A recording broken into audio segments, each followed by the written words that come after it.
This is just me playing with equipment. I don't know if y'all can hear me. I don't know if y'all can hear me. I'm just testing some equipment I bought. I may not even keep this live up. Just testing some equipment that I got. As you can see, there's a microphone there. It's not a high quality microphone. Good microphone could cost you about $1,000. Good microphone. This costed nothing of the sort. And I'm just testing out some equipment. Let me know what y'all think. How would you guys feel if I did the whole show in this voice? Can y'all hear that? How would you guys like if I did the whole show in this voice? This conveys childlike innocence and goodness. I don't want to have to wear headphones during the whole show. I don't want to do that to be able to listen to the effects as they are. You know what I mean? But that's one way I could do the show. Another way, I could do it like this. I wanna sing a song about a motherfucking bench. How does it sound? Sounds good? This thing came with auto tune, man. No bullshit. I don't know if y'all can hear it. Let me see. I wanna sing a song about a motherfucking bench. Y'all can hear that auto tune? Yeah, like I don't know.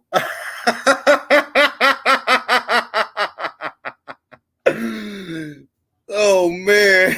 You can't hear it? You couldn't hear the auto tune, bro? Wait, let me see. What, the mic is not on?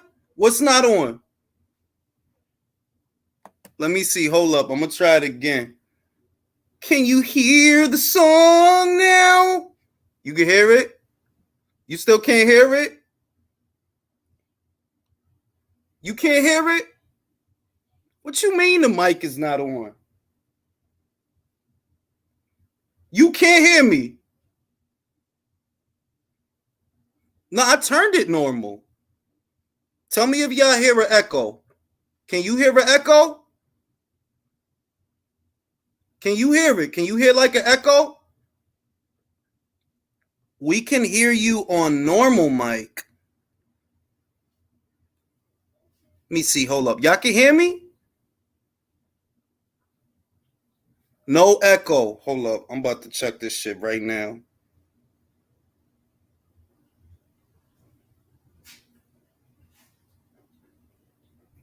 Hold on. I'm about to check this shit right now to see what it sound like. First thing I see is an ad. Y'all can hear me? First thing I see is an ad. Hey, y'all can hear me? Y'all can hear me? First thing I see is an ad. Hey, y'all can hear me? Y'all can hear me? Trying to see. Hey, y'all can hear me? Echo. Trying to see. Echo. How is the echo not coming out? I thought it was an echo. All this time I thought it was an echo. How is the echo not coming out? I thought it was an echo. All this time I thought it was an echo.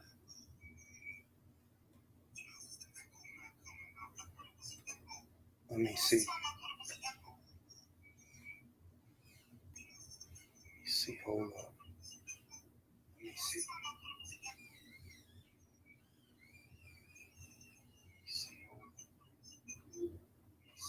I gotta learn how to use this shit because I literally do not know. But the mic work, right? I gotta learn how to use this shit because I literally do not know.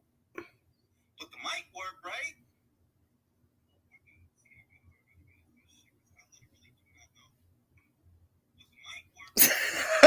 Yo, he said I look like Homo erectus picking up rocks. Yo, for real, B. I got a soundboard.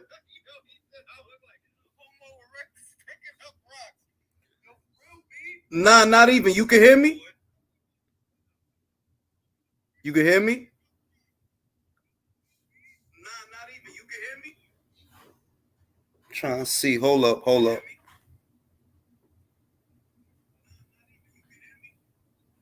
How do you use the soundboard?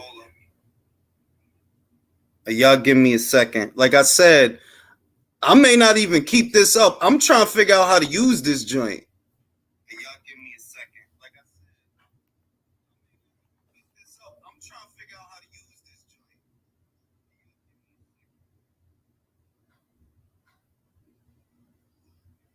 Yo.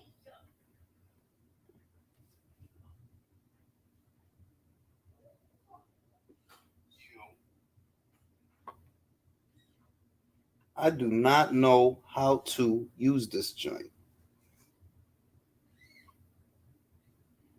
I do not know how to use this joint.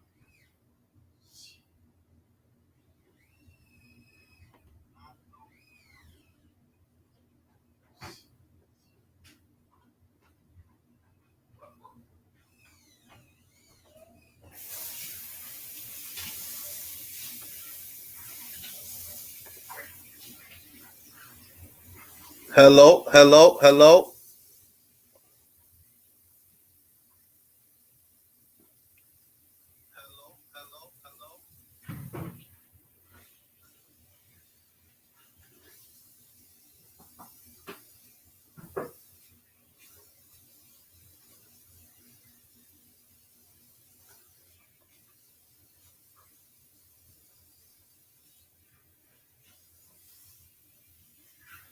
I wonder if when I play this back, who knows how to use fucking soundboards and shit like that?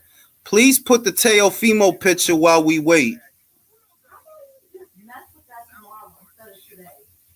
Cause I'm trying to figure out how to learn. I'm trying to learn how to use this. Yeah, why not? Crash and burn, yo. So the mic works. I'm trying to figure out how to use the soundboard. See, I could tell something happening because whenever I hit a sound, a bunch of stuff happens. But I don't hear nothing. So I'm trying to see, how do I do this? Could be that.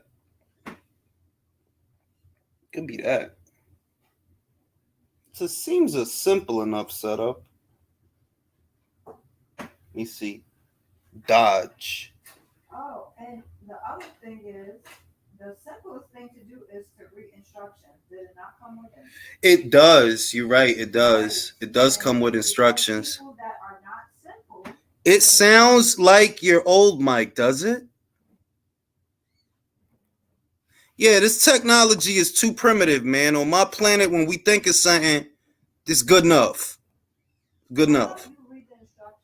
I don't feel like reading no instructions. You make it seem like you don't know how to read. I don't feel like reading. Oh, well. About the usage guide. Let me see. Hold up. Let me see.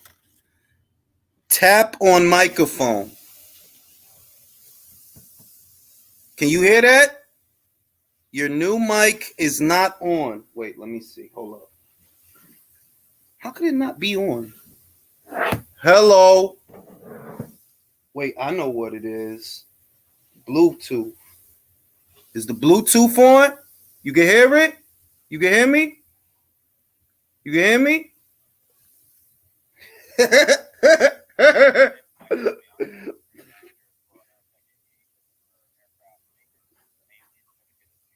Hold on, you can hear me? Can you hear me?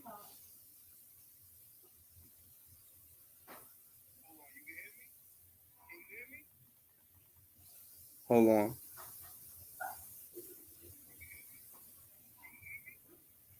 Hold on, I'm about to Bluetooth it. Hold up. All right, now it's connected. But I don't know if y'all can hear that.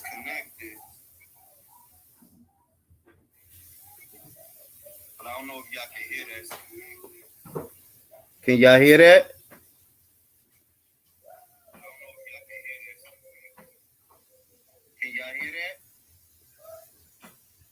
Sports Archive says you have to switch it on PC to make that new microphone the primary microphone.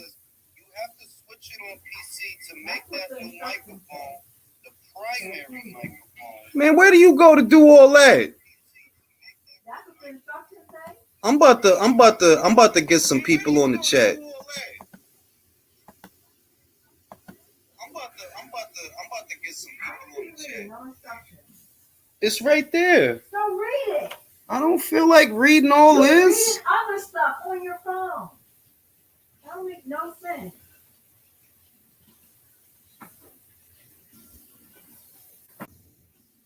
Forrest Gump. Stupid is as stupid does. Okay. Let me see if I can hear y'all. What's good, Jules? Say something. I don't even know if I can hear y'all. Yo, mic check 1 2. Mic check 1 2. Yo. And I can't even hear him. Hey, Jules, you're a boomer, bro. Bro, you gotta read the instructions, man. Mic check. Bro, I probably gotta put the headphones in to listen to Jay. You can't hear me? But I don't know if nothing's coming out the other side. Can y'all hear me? I hear you guys fine. It's just Julius. Hey, Julius, hold on. Jules, you know Jules, mic check. Jules, you got me? You know what the shit is? I can hear everything with coming through the mic. It's not that but mic. It's not coming on the other side of the shit. Jules, it's not this mic. Jules, hold on. Let me explain, bro. You need to read the instructions. Yes. Wait, are you can he hear us? Can he hear us? Are you using an iOS or are you using iOS or PC? Like that's the first question. Hey, Jules. Hey, somebody say something. Mic check 1 2. Mic check. Yo, can you hear me? No. I don't think you hear us, fellas. He can't hear us, bro. This is boomer. I know somebody talking, but I can't hear. Holy fuck, he's old. No, I can hear all of y'all. I just think Julius can't hear us. I think you hear us. I think you hear us. My granddad somebody knows talking, but I can't hear their ass.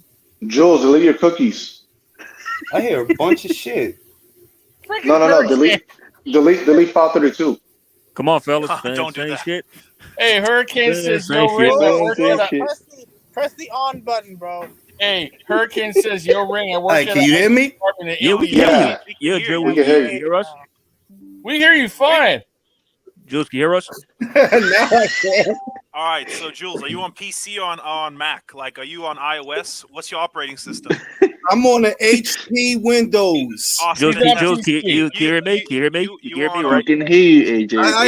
Shut the fuck up. I'm trying to listen to Ivo. All right, so first things first, go to your bottom right. So you see how there's going to say, okay, what Windows are you on? Are you on Windows 11, 10, 9, Vista in your case? Bro, I know I bought this fucking laptop last year, so whatever Windows it's probably last year, that's the one I got. All right, so it's I'm going to assume it's 10. All right, so bottom right, you're going to see a like a little arrow pointing upwards, right? Do you see where it says? Okay, click on it. Okay, you're gonna see not headphones. You're gonna see like a little like sound bar. Do you see it? I see. All right, I see the Bluetooth, the Wi-Fi, the notifications, the screen capture, nearby visibility, night off, night on. I see a lock and I see a cog. Damn, yeah, you on Windows 10. Okay, gonna have to play. Okay, gonna have to remember how I looked on Windows 10 because I'm on 11. So okay, so it's gonna be an upgrade. So one of the options will say select a playback device. I feel like that's like the first one you should play with is the playback device. Connected devices. Let me see. Connected devices. Android phone. Nearby share. I was really trying to avoid a lengthy install and all that shit. I was hoping it was gonna be like an iPhone, take it out the box, works right away.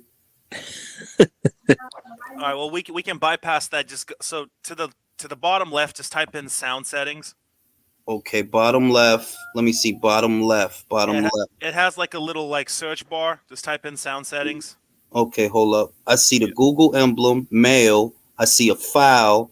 I see, what the fuck is this? Holy shit, dude. No, bottom left, okay? You got the 4 squares, I'm right? on the bottom left. All right, I'm on the bottom left. All right, there it is. Okay, now what, sound settings? Yeah, type in sound settings, and it's going to put you automatically to your settings, okay? Okay. Awesome. All right. Julius, you're giving the haters a lot of ammo right now, bro. All right. What the fuck am I giving haters ammo? What the fuck, motherfucker? I'm old. Thunder Road. I don't think he knows how to share a screen. Leave him alone. We're going slow and steady. All right, so I'm in connected devices, even though I put in sound settings. All right, well, because if you're on the sound, like in the settings, you can see your output and input device. For example, my input is a microphone, the one that I have on my headphones. You should be able to have various options to pick which one. Okay, hold up. I'm about to turn this. Give me a second. This is fucking confusing. Take your time. Oh my fucking God, I'm old. Showing my age. Don't worry, Jules. We gonna get through this, all right? Oh my fucking God, I'm old, bro. Don't worry, Jules. We got a 12-step program for you, man. Don't worry. All right, let me see. Okay, so I'm gonna turn this shit back on. Oh my fucking God, with this reverb. All right. Like I was saying, your mic was not on at all. So you use your mic that you always use. Well, that's the mic that came with the laptop. Yeah, that's on the laptop. Yes, the one in the laptop. Yeah. So yes. Now, all right. So now I'm gonna go here. I'm gonna type sound settings. Yeah. Then I'm gonna go. Ask one of your children; they're probably better than you, right? Probably are. Literally, once you're in the sound settings, you can play with all of your input and output devices, and I don't think we have to go all the way into like the freaking like coding. I think we. Oh, don't do that to him. He'll never make it out of coding, man. Yeah, no, I know. I'm just saying, it's like once you're in the sound settings, you have your output device, which will be like your speakers or your headphones. Then you have your input device. I think the issue is just that your input is on like the is on this like hell. Jules, I'd never make it out of coding. Shit. Jules, okay, everybody, shut the fuck up and let Ivo talk. All right, no, let me. You know what the problem is? I think it's on your StreamYard. When you click on that thing on the StreamYard, it should give you like in settings audio. So I think possibly it could be that once you click on the settings in audio, it gives you an option like default speaker, headset, or Bluetooth. Oh, it'll allow you to use the mic. You got to give it permission. Really? At least on from StreamYard. Yeah, I think so. Yeah. I never had that issue with my mic. All you have to do is just like a lot of it is just in the settings. It's just in the sound setting and your input and output. Audio. Also depends. Is it like does your mic hook in via? Oh wait USB? a minute. I think they're right. Does it hook in via USB? I'm fucking right. Let's go, man. The fans are winning. We're getting there. What the fuck?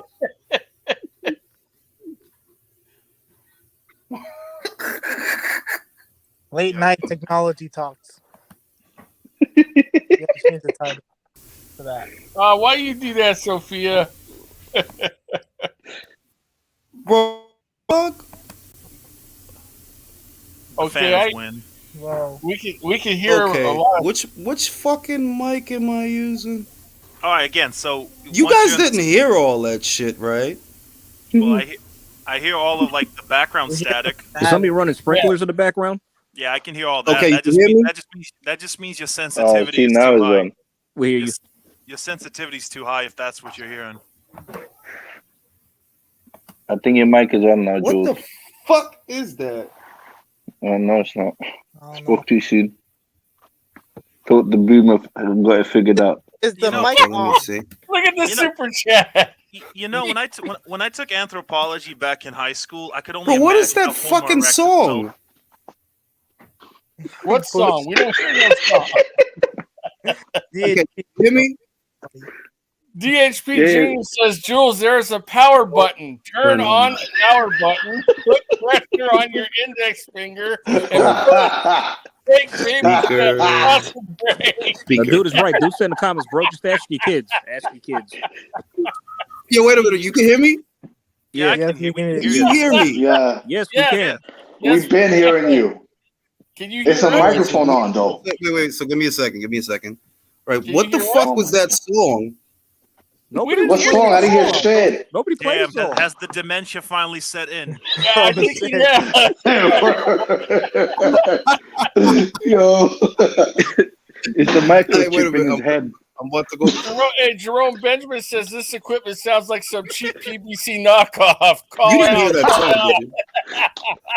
did you? Nah, B, I didn't hear no song, B. I'm Yo, not let's hearing no not music. call Coach. Wait, Coach wait, wait, wait, knows how to wait, do wait. all that soundboard shit. I think Yeah, Jules call is- Coach Malachi, man. He Or can help you with that. Lady Chan. Lady Chan has a Okay. soundboard too. We'll call those Okay, guys. Bro. okay. It says default internal mic. Question: Default- Is it connected via USB or is it connected via audio jack? Because that also plays a role. I think it's Bluetooth. So there's It is Bluetooth. If it's It is Bluetooth. Jules, so hold on, everyone, shut the fuck up. Go to Listen, Bluetooth settings. Jules, go into settings in on StreamYard. Click on the settings. It will say audio, and then it should give you an option of either Bluetooth headset, fucking speaker, or default. So I think try the Bluetooth one first. See, that might work. Give me a second. That doesn't work. Go to your laptop one. Your laptop settings. I gotta figure this fucking shit out, bro. We're here to help, Jules. We're here to help. I gotta figure this shit out, bro. Shit is complex. Hey, let me You know, see. I'm just upset. Julius lied to us, bro. He's not an alien. Hey, wait a minute. You can hear me? Yes. Yeah, we can hear you. You can hear me? Yeah. Yeah. Can you hear me? Yes, we can hear. Yes, we can hear Fucking you. hear me. The better question is, can you hear us? Look, I hear as you get older, your hearing goes down. But damn, I didn't think it would onset in one day. Can you fucking hear me, dog? Yo, Wait a minute. where's Rolly? The chip in his head doesn't work anymore. Wait a minute. We need Rolly up in this bitch. Damn. Michael, I was having water, bro. You made me spit that shit out, bro. The speaker, let me see.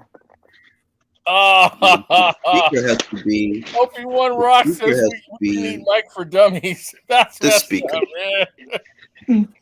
How y'all gonna say that? The Look, speaker.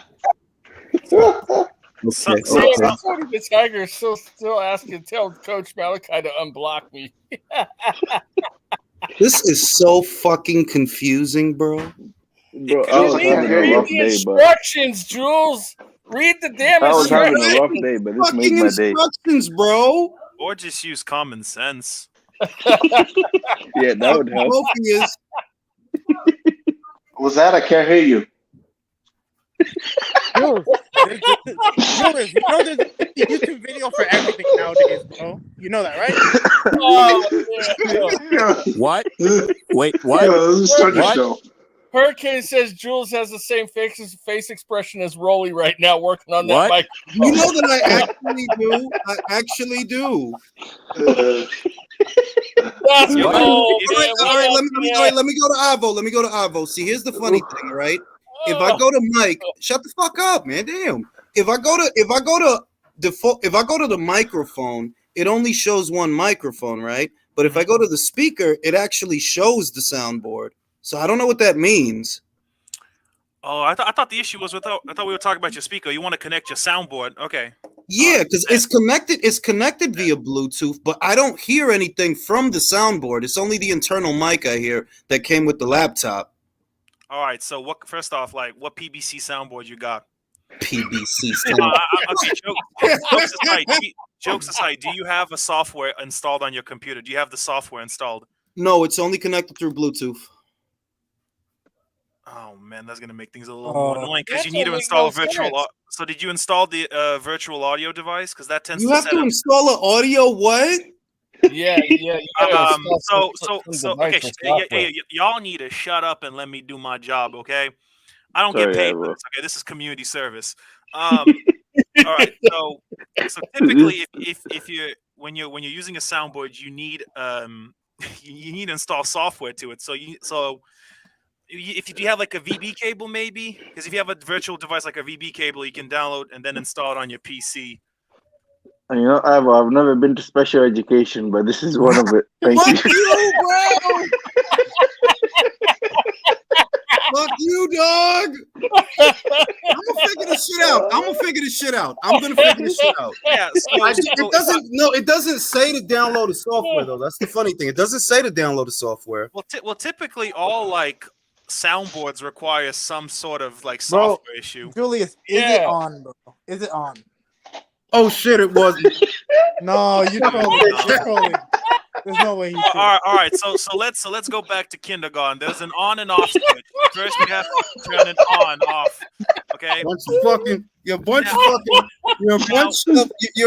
of fucking. I'm gonna figure this shit out, but it doesn't say. I know that when I read through the manual, it didn't say anything about downloading the software. Though. Let me make sure just to verify. So the circle means off, and the straight line means on. Just as an FBI. You fucking prick. Just to make sure you understand that, like I know this is very archaic symbols, but circle is off, line is on.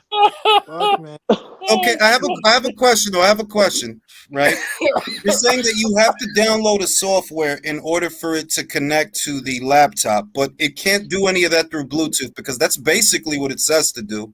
Well, it also helps to know what actual device you're using because it depends what soundboard you have. Because you sound like you got the Wish soundboard on you, so I know you spared no expense, but Bro, I was having such a bad day, but bro, this fucking made my night, bro. I swear. Fucking prick. Tim Borobato says, "I guess our planet is smarter." I'm convinced he doesn't have. I'm convinced he doesn't have the mic on, though. I'm convinced. Bro, you know I was figuring that out. This is the weird shit. If I put the headset in the soundboard, I can still hear you guys, and I can hear everything from the soundboard. But I don't think anything from the soundboard is going out to the laptop. Because you need to have an installed software. Dude, you need a software on your bro, check the manual. Does it tell you what recommended software works for it? Let me read this beer. I don't think you finished reading the manual. For I don't even think you picked it up, man. Just YouTube it. It's like LeBron James. He's still stuck on page 1. All right, you prick. All right. DHP says Jules probably got a soundboard facing outside.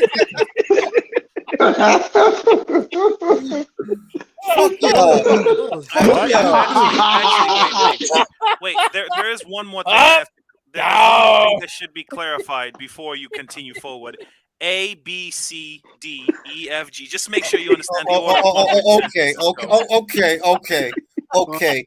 In other motherfucking news, because I didn't get everybody's opinions on this. Everybody wasn't on the panel when we had this conversation. I know Ivo's smart ass wasn't. So recently, Tim Bradley, like a lot of people, he says he feels Ryan Garcia quit. Eddie Hearn, he said the same thing in so many words. He said it was a lot of other fighters that would have took that body shot and they would have decided to get up. Do you think, given that Ryan may or may not have been injured, do you feel that he quit? It's hard to say because I know that rehydration clause and the catch. I know that drained him, and I know the shots hurt a lot more when you're that drained. But is it a quit though? When you have Inoue fighting with a fractured orbital, right? Because and this is the funny thing. People like to cherry pick what they respond to. You know, when it's a fan that says that the fighter quit, everybody gets bent out of shape. But you have a bunch of fighters. It's a bunch of fighters saying it. It's Carl Froch saying it. It's Tim Bradley saying it. A couple of other guys saying it. And nobody's addressing that, okay, Carl Froch is saying it, and he's not just a boxing fan. He was a fighter. He's saying outright, Ryan quit. All right, Jules, let me just say this. Oh, go ahead. Let me just say this. Beats. Right? If you accept the weight clause, you can't say, well, he was drained, so you can kind of excuse that for quitting. You either quit or you don't quit. Mm-hmm. Which one is it? Yeah, I think he quit. He chose to. Because if you look at the look on his face when he went down, he was thinking about it, and then he decided not to stand up. He counted 10. All of a sudden, he gets up. Why is this even still a question? Like, he literally said, I didn't want to continue. Why are we still talking about it? Because I want to get this right. Country, you believe he quit, right? I think he did. I think he chose to not continue. If you want to call it that, call it quit. I call it that. But I think he chose Beats. All right, Beats. He quit, right? That's what. All right, Base. Do you think he quit? He said he quit. He said, I didn't want to continue because of my rib. I didn't want to. That's a quit. So exactly. And Jules, let me just say this, bro. I think your microphone on his soundboard hit you harder than he got hit by Tank. So you got up, you got through this. I'm sure he could have got through it. Fuck off with the fucking soundboard. Did he quit? Does the injury affect your perception of it at all? That you know what? The guy, he did go injured. The guy from Mongolia broke his rib or some bullshit like that. I said it on the night. No. All fighters I said it on the night. Injured. No. Yeah. Can I just give Mike's Go ahead. No. Because look, any fighter can say they were injured beforehand. He didn't per se quit in the fight. He quit when he didn't take his tune up. He quit when he didn't fight Devin. He quit a long time when he gave up on Eddie Reynoso in that gym there. He quit a long time ago. Ryan is not going to make it as a fighter, in my opinion. He's not going to make it. So whether he quit against Tank was irrelevant. Like him capitulating like that was inevitable because he didn't prep. He didn't prep for that fight at all. I just want to say this. I don't understand how this is so sacrilegious to criticize Ryan on that basis. All I was saying is like, yo, Maidana got up from a body shot when he fought Khan. I just think Ryan has a smaller pain threshold than those guys. Well, I think the reason it's a conversation piece is because I saw when people on Twitter, for example, when they were saying that he quit, you had that rabble of individuals. You can't criticize a fighter. You're not the, you know what I mean? You had those people. But when it's the fighters themselves saying it, Carl Froch said, yo, that kid quit, bro. Tim Bradley just said, yeah, he quit, bro. What about that? So did he quit? Cesar Chavez doesn't want to see him anymore. Right. That's what I'm saying. So is it, like, to me, I'm going to be real. Yeah, you quit. That's how it looked. You quit. That's how it looks. Like, you quit, you gave up, you hopped up right after the 10 count. I've seen it more than once. It looks like you quit. It looks like you made a decision. Well, I don't want to get hit like that again, so I'm going to stay down and I'm not going to beat the count. But, because we're the fans, we got to be careful, like we stepping on eggshells. And then I see Carl Froch saying, all right, bro, that dude quit. That dude quit. And look. Yeah, a bunch of fighters are saying that. Here's the truth, as well, right? Him being of Mexican heritage and going out like that, he's going to have to redeem himself. Like, quitting has even double the more, bad for Ryan. He's going to have to redeem himself. He's going to have to go into a firefight and really go out on his shield on some risk your life shit. And he's not going to do that. I mean, I'm with Beats. I want to go through the panel, but I'm with Beats when I say that I don't think he's going to make it. Not at 140. Not with those guys up there. And I asked this the night of the fight. Who the hell does he beat of any note at 140 pounds? I can't think of anybody. He don't beat people from 130 that he drags up. Okay, then Base. Let's make some recommendations. Who do you think he could bring up from 130 or what? Well, not 130 because that's ridiculous, but 135. Is there anybody there that he could bring up to fight at 140 that it would be of any note? Maxi Hughes. He beats Rolly. Maxi Hughes. Bro, he's fighting George Kambosos. Would he fight Kambosos though?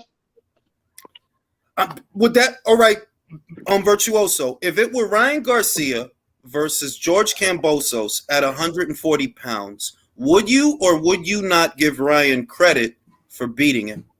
Listen. Can I? Yeah. Oh, sorry. Kambosos? No, go ahead, Beats. Listen, that Australian guy has got dog. He showed that. He got knocked down by Tio, hard knockdown. Them championships round were tough. And he stuck out. So listen, I know Devin can't punch, but he took everything Devin had and he kept going until the belt. He guts around and stopped him late. He guts around and stopped him or a close decision. So nobody. So are we unanimous that nobody has faith in Ryan Garcia? Are we unanimous? Yes. He's not even a real Mexican, bro. I think so. He needs to prove himself. That's the main thing. He needs to come back and prove himself somehow. I guess the only caveat I would say is I guess at 140 he could maybe take a better punch than he did at the catch weight. Maybe he can hit a little bit harder at 140 because he did look a little dry in the weigh-in, but like otherwise, man, like there's just like. Dude, like for example, take a better punch against Sabriel Matthias and Regis Progress. Yeah, no, it's not even that. Like the comparison we had was like, oh, Kambosos. Honestly, I'm not even confident he beats Kambosos because Kambosos is a counterpuncher. You walk into some stupid shit like you did it, like you force something that's not there, you're gonna get popped in the face, and your pretty face is gonna bleed like Teofimo's did. Yeah. You heard what the man said, Maxie Hughes. Well, Maxie Hughes is fighting Kambosos, ain't he? That's his next fight, ain't he? Right. Yeah, Kambosos still fighting. He made his money, $10 million, and then some change on top in the rematch. I think he should just retire and call it nights. Well, nah, I mean, why would you want to retire off of one loss? Well, 2 losses, but the one guy. I don't think that's fair. And 2, you have to remember that Devin is leaving the division. So that's going to open up opportunities for a lot of guys to become champions. Like, he could become a 2-time lightweight champion because Devin's not staying there. Like, I don't actually think, like, who actually thinks Devin is going to stay and fight Shakur if he beats Loma? I don't think no 135. It'll make them have to come up. That's another thing, now that we got Beats and we got Base here, I haven't had the chance to get you guys' opinions on Haney versus Loma. Who do you have winning the fight? Haney. Base? Yeah, I'm going with Haney at the minute as well. So if the both of you have Haney, so on that premise, if the both of you have Devin Haney winning the fight, what does he do after the fight? Does he go to 40? Does he stay at 35? Chase around Javante? What does he do? Goes to 40 and activates Super WBO status. To fight who? Josh Taylor? Or Tio, whoever wins the belt. No, Base, what do you say? Base, what do you say? I mean, Beats, what do you say? He has to move up to 140, man. Like, what's the point chasing Tank around with Leonard and Floyd and all the aces? Bro, and I just want to add to this. Look, even I agree, and I've said it from day one. Devin Haney is something special, and I've said it. He's going to go to, I think, Australia. He's going to do bits, and luckily he did bits. Now he's going to come back, and I think he's going to beat Loma. And after, bro, fuck Tank, bro. Simple as, don't do what Ryan did. Don't give into that fucking ASAP bullshit and, give into the rehydration clauses and stuff. But go up to 140, take 1, 2, 3 fights, easy, chill. Make yourself at 140, build yourself up, and then after you can go for the fights. He's still young, bro. What? He's 23. He's already undisputed champ. I think he needs to take it a bit slow now. Let's say this because that whole situation is immaterial. This entire scenario is on the premise that Devin wins, but it's also on the premise that Josh Taylor wins. In other words, if Devin beats Loma and Josh beats Tio, Devin's going to fight him straight away? Devin can't beat none of the top guys at once. He wouldn't have to. Because as long as he activates super status, he can take that shot whenever he wants. He doesn't have to do it straight away. All right. If Josh Taylor beats Teofimo Lopez, then what's the next move for him? Unification. With who? He tries with Regis. Or I guess no. It's difficult there, man, because you've got Tom Brown with Matthias. You've got Josh Taylor with who's he with? ESPN or BT? ESPN. Top Rank. No, he's with Top Rank and Sky. Basically, right. He's with Top Rank and Sky. And then you got Rowley and whatever. BBC, BBC. Yeah, it's difficult. Pro Grace, we don't know what he's doing. It's difficult. It looks like a lot of network politics are going to get in the way of that division. Hopefully, and that's what I mean. If you're Devin, you beat Lomachenko, you're on pay-per-view. You beat Lomachenko. I don't know what it's going to do at the box office. I'm going to buy it, but I can't tell you what it's going to do. I don't know if it'll do 2, 3. I don't know. But if you're Devin, there are not a lot of money fights at 140. There's probably one money fight, and that's if Teofimo wins.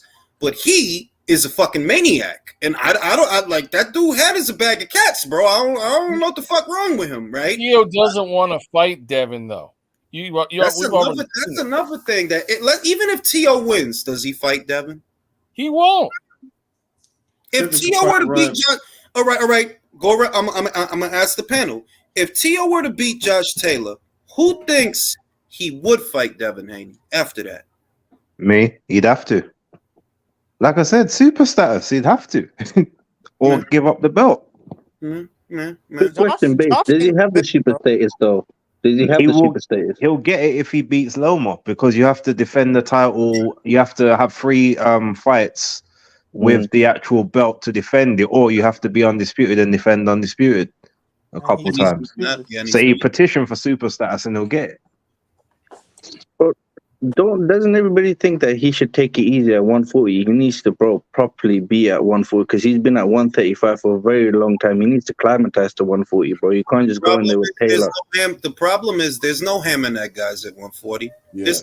There are no ham and egg guys, bro. There's not a guy up there that it's like, oh yeah, I could fight him and it'll be an easy one. It's all bad news up there, bro. The B and C level guys at 140 is dangerous. The B and C level guys, bro. Especially for Devin, who's not a puncher. He's not a puncher. That's right. Well, I think he'll beat Sandor Martin and Barboza, bro. I don't know about all that. Y'all we gotta stop sleeping on that Spanish guy, bro, because he just be walking around making everybody look bad. That's what he do. Is that the same guy? He be making people look bad, but he don't hurt nobody. Arnold. Yeah, man. Like you said, man, like if you don't like if it's the 135 limit in his power and he goes up there and he can't crack, you ain't beating shit. And I'm not saying that to knock him, but you just got to look around at Matias, Prograis, Taylor, Catterall, Sandor Martin, Richardson Hitchens. It's like, yo, which one of them he beat? Which one? I think most of the 135 pounders will struggle at 140 with the I agree. guys up there. I think all of them would. I agree. I think Taylor at the moment is the most beatable because he's been out of the ring the longest, so making the weight's probably going to be the hardest. So it might take something out of him. I agree. Would you pick? Devin would even struggle with Dalton Smith, bro. Yeah, man. Because he can't punch. That's the problem. That bro, you got to be able to hit. You ain't got to be a one-hitter quitter guy, but you do have to be able to keep guys off you. And we talked about it the other day, the Jojo Diaz fight. Yo, Diaz was all in his face. All in his face, the whole fight. Mm-hmm. Could you But imagine? Devin used to have power, though, before he was killing himself. So maybe if he moves up, he'll have power. Maybe. He should have moved up in 2019. He's been at 135 since he was 17 years old. Like, it's way too long. He should have moved up 4 years ago. Didn't he compete at 140 5 years ago, though? No. He started at 135. You sure? Yeah. Check it. I could have sworn he did. He did have a. Yeah, country. He may be able to fight Ryan at 140, but I mean, I don't think Ryan will fight him. You know, that's the shit. That the logical options for Devin Haney if he were to move up are Teofimo and Ryan. But it's not like those are easy fights to make. They're not. They're not they're not. Quick question: did you hear Ryan is trying to go back to Eddie Reynoso? He ain't gonna make it. I did hear that, but I'm like, what the fuck? I told you he would. What did I say? Live on the hangout when I was covering the fight. He's gonna try and go back there. I said, I don't think it's gonna make a difference because you know what this shit is with him. It's obvious that it's not the trainer, bro. It's you. It's not the trainer. You were with Eddie. Eddie wasn't the one with the problem. Just like Joe Goosen wasn't the one with the problem. You got the problem, bro. I mean, why did he get rid of Joe Goosen? If he's gonna say that rehydration or what was it, the bad rib before, what's that got to do with Joe? Exactly. Can I ask, what was Joe Goosen's plan for Ryan getting in that fight with Tank? Honestly, I think that Joe might have had a plan, but that doesn't mean that Ryan listened to it. I know what Joe's plan was. He was planning to get some denim with the purse money. You know what I mean? That's what he was planning. I mean, when I think it was Malachi that covered it, but it's like, remember the lead up to the fight, coming into gym 3 days a week. That's like, bro, that's not serious if you're trying to win. Nope. You can clearly see that he didn't the respect for Joe was. You could clearly see it. I mean, And Joe, Joe, not for nothing. I mean, and I don't want to knock Joe because his track record is his track record. He is who he is. He's a veteran. He's all those things. But I can't lay the blame for this fight at his feet, bro. Ryan, you wasn't ready. You wasn't ready for this shit. You was skipping. The act of you having this fight was you skipping steps because as much as I don't like Javante, he is more experienced than you are. True. Remember, Joe used to train Michael Nunn and the Ruas brothers from SoCal. You know what I mean? And like them, Joe was about that. Like he was very he defended him. So he's kind of pacified now. You know what I mean? Because he's old. He's not really focused like that.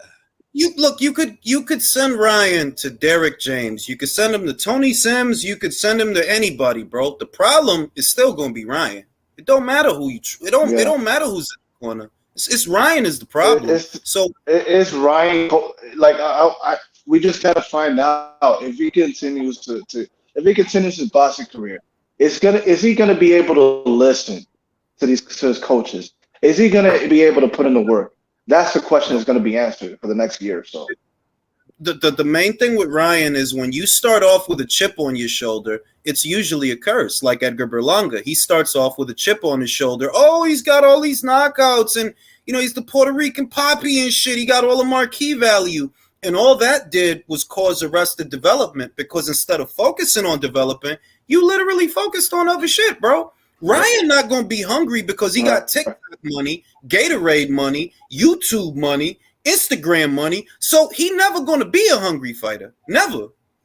So he might as well. He might as well start doing movies now. I mean, he could go in the YouTube circuit. I mean, like YouTube. He need to do what Tommy Fury doing. We can say what we want about Tommy, but Tommy know where he belong, and so do we. Yeah. You know what I mean? Like you're not gonna beat nobody, bro. Well, KSI's calling his name, bro. KSI's calling Tommy's name. And with Tommy is so crazy because he was supposed to be the legitimate boxer of the Jake Paul shit. He was supposed to be like the consummate professional, and it's like, nah, fam, you another celebrity though. Like, and you was always that. You was never for real, bro. You was never gonna win an area title or a world title. You know what I mean? So maybe Ryan should do that. Fight Salt Poppy. Oh, the option is there. Yeah. The option is there. Yeah. Salt Poppy probably kick his ass.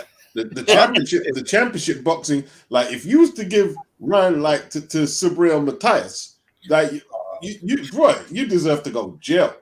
Oh, that's that's homicide, bro. Yeah, that's a fucking homicide. And that's the point I'm making. That, and I said that the funny thing is, just like Virtuoso said, Michael said, I don't think none of them guys at 35 could hack it at 40. None of them. Maybe Shakur is the only one that I'm like, look, you give him a little bit more time at 35. When he goes to 40, he'll be ready. But the rest of these guys, nah, son. I said it about Teofimo right after he beat Loma. That's cool, you beat Loma. But when you get to 40, you're not going to have no advantages on them guys up there. You saw Teo against Sandor. Sandor, like, how much time did he deck him? Twice. Right. And he was out boxing him for long periods. You know what I mean? Like, I thought it was at least a draw. At the least, he got a draw, Sandor. That's my opinion. Even if Teofimo gets lucky and beats Josh Taylor, right? Even if, and I'm not even sure that's going to happen, but what do you do after that, bro? What are you going to go? You going to unify? With who? Nah, honestly, if he beats Taylor, I think he's going to impose a diva status. Like, I beat the guy who went undisputed. I'm the big fish kind of scenario. I think that's what he's going to do personally. Yeah, but he's still going to have to fight people, though. He's going to do... He'd have to fight Rolly. He's going to do his mandatories. Honestly, I think that's what he's probably going to do. And I guess, but see, that's the point that I'm making. If you look at the landscape, take away the obvious name. You still have solid fighters like Liam Paro, Arnold Barboza. And I'm saying, I don't know for sure that Teofimo beat them guys. There's no easy outs for nobody at 140, though. Not really. But Teo's career finishes at 140. Oh, yeah, definitely. There's no 147 for him. We could write that off. There's no 147 for Teo. There's no 147 for a lot of the 135 pounds. Well, I heard they're not like Oscar. Like Oscar started at junior lightweight and won the middle. Yeah, because people forget Oscar was 5'10". He had the frame to fill out and go to welter and, go to junior middle. His real ceiling was junior middle, but he did go up the middle. He did. He got folded up like a beach chair by Hopkins, but he was a tall guy. And that's what T.O. is not. T.O. is not tall enough to go to welterweight, let alone go above welterweight. So, yeah, your career ends there, bro. Can I ask a question? Say Lomachenko beats Haney, is there a rematch clause? And if there's not, say after the rematch, whatever, what does Loma do? Does he fight Shakur or call it night-night? No, I mean, look, if Loma beats Devin, he'll fight Shakur.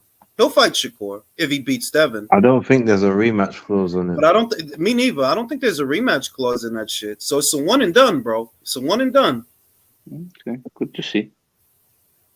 But those are all good fights that like, I know Beats and Base is leaning towards Devin, but I'm like, and we talked about this yesterday.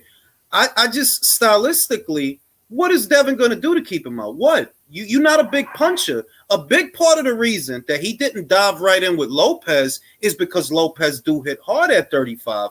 Devin don't hit hard at 35. He couldn't knock out Linares. Mike, I'm not really. I lean towards Loma a little bit, but I also want to see how the weigh-ins look. Honestly, I kind of want to see the energy at the weigh-ins from both fighters, and then I'll make my decision. I agree with that, but you have to admit that stylistically, what advantage does Devin have on Loma? Stylistically, he doesn't need to knock him out. He's going to bust up little Loma, man. He's going to bust him up in there. I don't know, but he don't be busting people up, bro. He don't be busting people up, bro. Like, he really don't.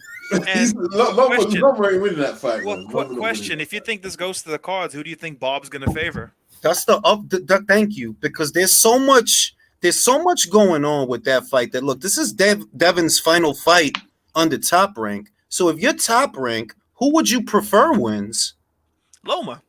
Yeah, because it segues into your next generation passing of the torch fight with your up and comer Shakur. Because at least if you Bob and Loma wins, at least you know that you can make the Stevenson fight so that he could pass that torch to Stevenson. But if Devin is talking about leaving, and he is, or at least his father is, they talking that we finally free shit. That's what he said. I'm like, see, if you Bob, what do I get out of Devin winning? The fuck do I get? I mean, we're asking what he keeps him. Like, keeps him off with the jab and just stepping around him. Like Loma at this weight here, at this age here, can't be going forever, man. Like, I mean, you're up against someone way bigger. I don't know, man. He was up bigger, but Jermaine Ortiz was bigger. Beats. Jermaine Ortiz was bigger. Beats. Can he maintain that shape? Can he maintain that shape for 12 rounds though? And he nearly beat Loma. No, the fuck he didn't. Dude. No, he didn't. Oh, he didn't. He turned it around. Not even close, man. Like towards the last 4 rounds, Jermaine looked like he wanted to get the hell out of there. Jermaine, look, this is the thing. The first, it's a tale of two halves, honestly. And I don't agree that Jermaine nearly beat Loma. I'm saying that he really made Loma work. He really did. He was turning with Loma. He was mid-range to inside on Loma. Loma couldn't hit him in the blind spots at the start. But towards the end, the pace of the fight got to Jermaine Ortiz, and you can see this dude he's done, fam. Like, but you also got to remember that Jermaine Ortiz and Loma were chief sparring partners, so Loma already knew how he was supposed to fight him, and it took him that long to be able to get to him. So but he's not going to have that same advantage. That also proved an advantage for Jermaine Ortiz. Like, that's what I'm saying. That like every time we talk about that, that was the sparring partner. It's always one way when they both have the same advantage. No, that's what I said. I said it's both ways. But the point is, he was not going to have that advantage or knowledge on Devin, so it's not going to be the same experience. Look, from personally, when I look at Devin, I saw how JoJo got past Devin's jab. JoJo is also like relatively technically likes to go off them angles. He also kind of plays games, and I could see Loma doing the same thing. Only difference is I don't see Loma gassing.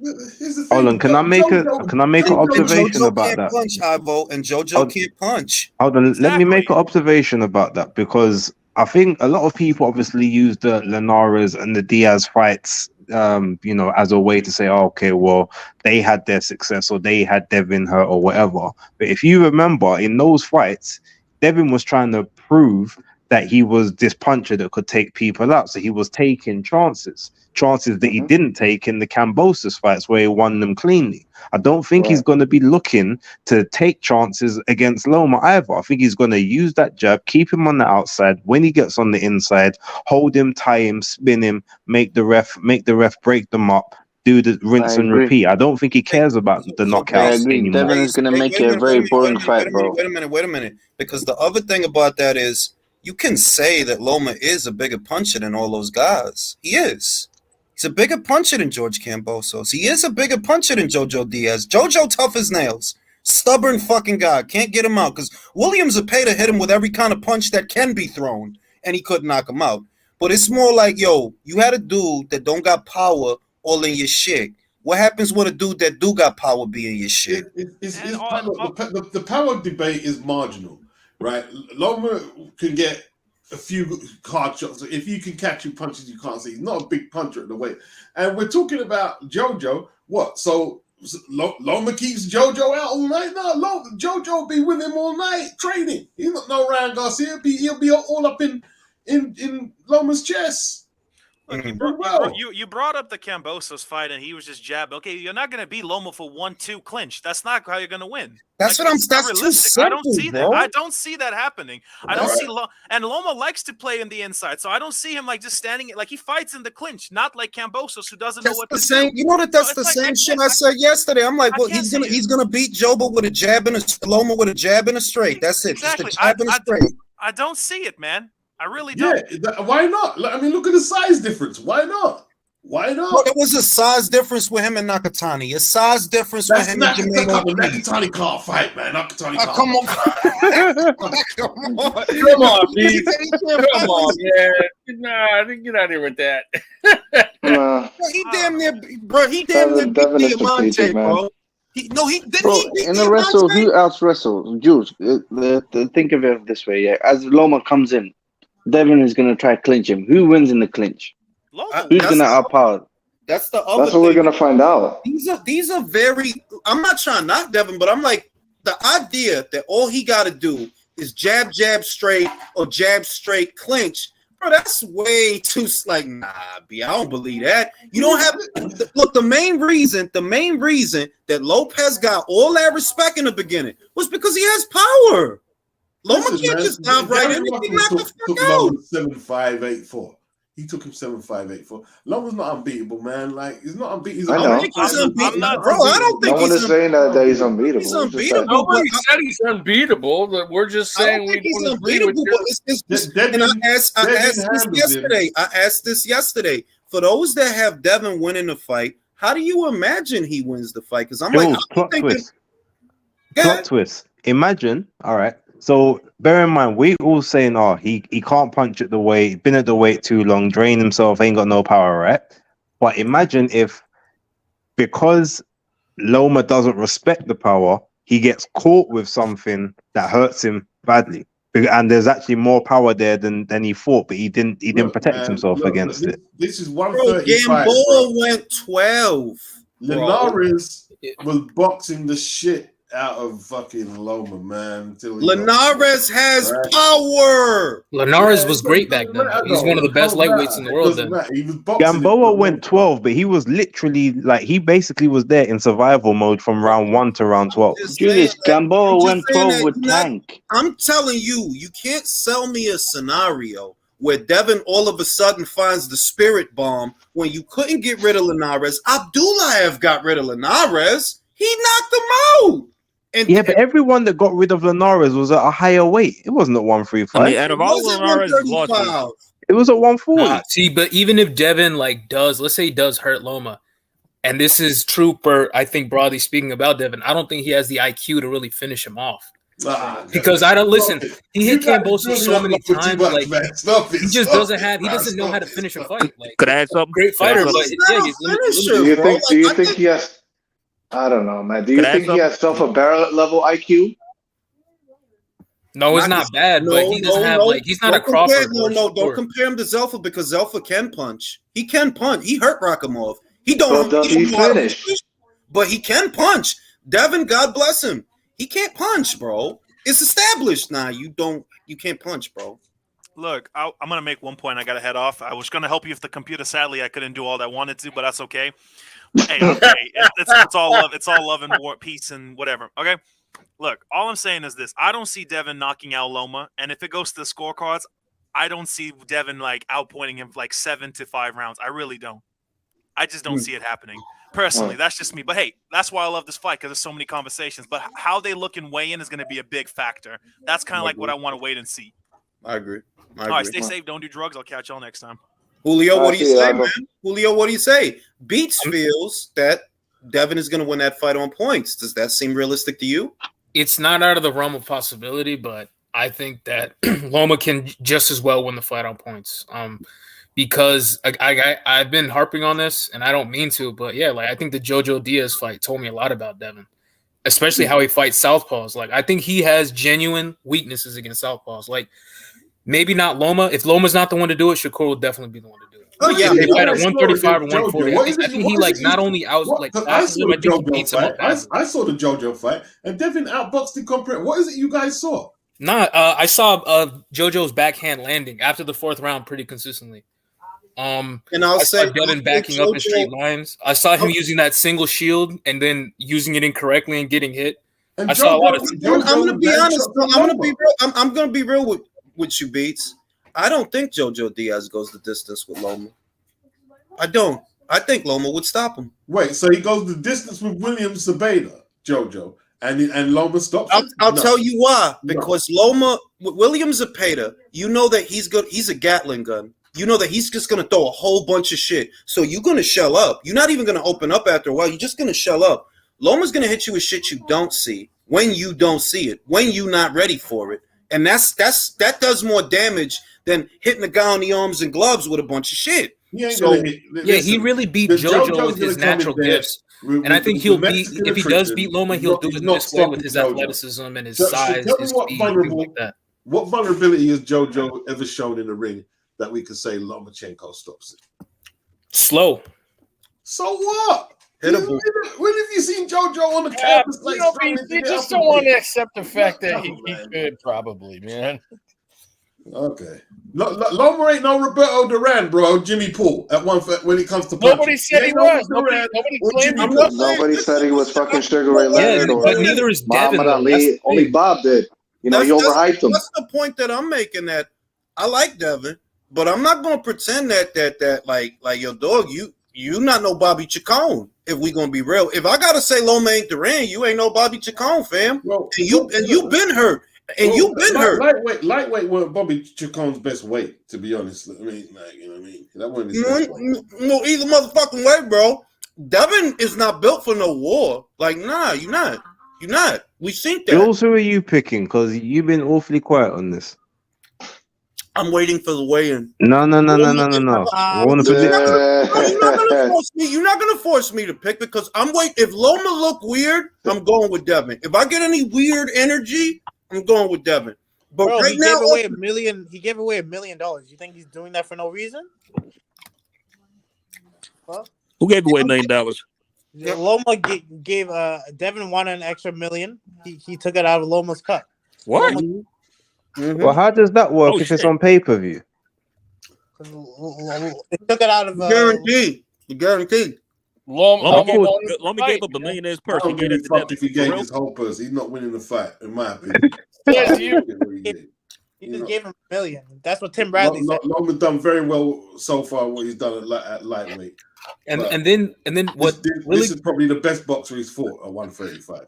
Not winning the fight. Yeah. And then what concerns me about Devin, and he said this at the press conference, he's talking about, oh, Loma's a dirty fighter. To me, that says a lot. Like, I think what that really means is, yeah, you don't like fighting on the inside, which you don't. You guys are really, trying to fulfill Loma. Yeah. Bro, when have you seen Devin fight on the inside, like, consistently? Well, could I ask you? This is the thing. If Devin try to fight on the inside, bro, I'm very confident. If you can't keep him out and he gets in, you're gonna get hurt. You are. You don't have no inside game. I mean, you ever wonder why his dad has so much nervous energy? Why would he fight him? Big longer reach than him? Why would he fight him on the inside? Beach, can I ask you something?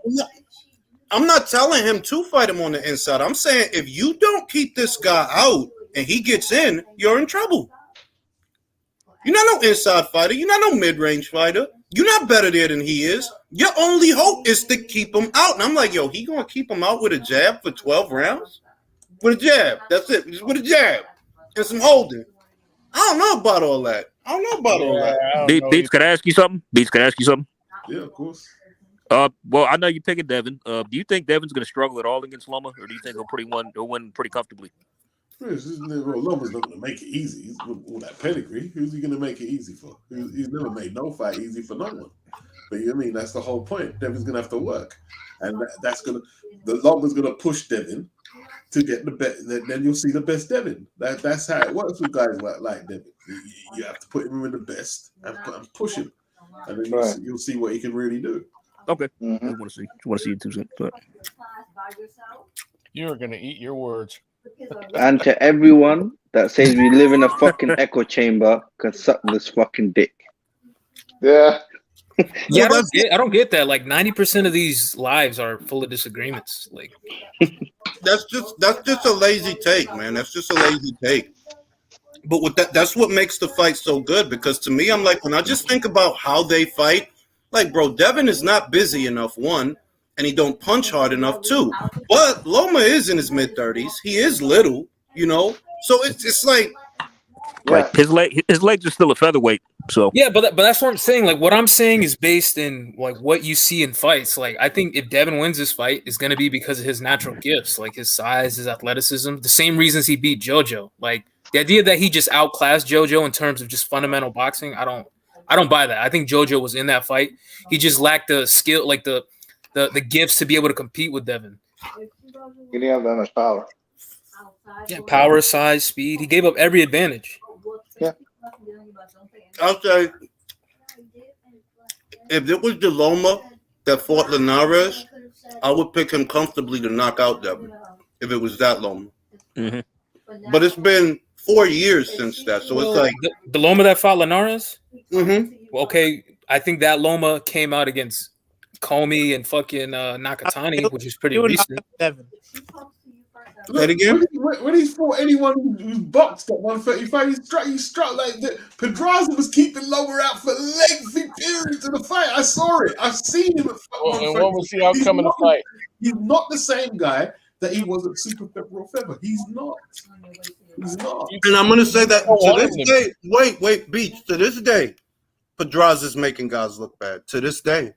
So I'm talking about. Also, Loma had a shoulder injury in that fight, so that's not fully fair.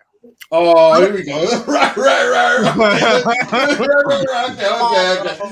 Now hurt it. It's no point. If you're going to bring up boxers having injuries when boxers always going to you're fanning for Loma now.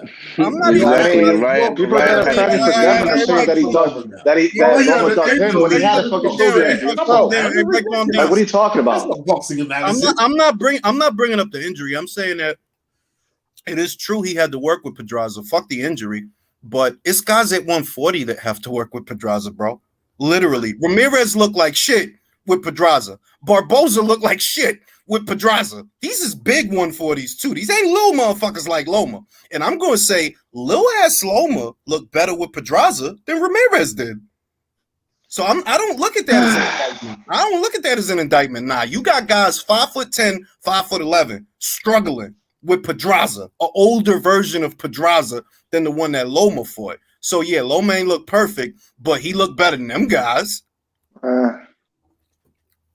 Also, another thing, like how many southpaws has Devin really fought? Like that's another thing that really like gives it away for me sometimes with fighters. Like with Joe Joyce, I figured because I looked at him and I'm like, man, this dude has fought one southpaw his whole career. Devin is not Joe Joyce, man. No, but I'm saying like fighters when that weakness, right. I'm not making an 8-8 comparison. I'm saying that when a fighter, when their promoters and their managers know that they struggle against southpaws, you can tell by who they fight. Joe Joyce. Fighting Southpaw compared to Devin. I just said I'm not making an 8-8 comparison. I'm saying like Jules, you know what I'm talking about. Like when a fighter's getting moved, and they know he looks like shit against Southpaws. He'll have nothing but orthodox fighters on his resume.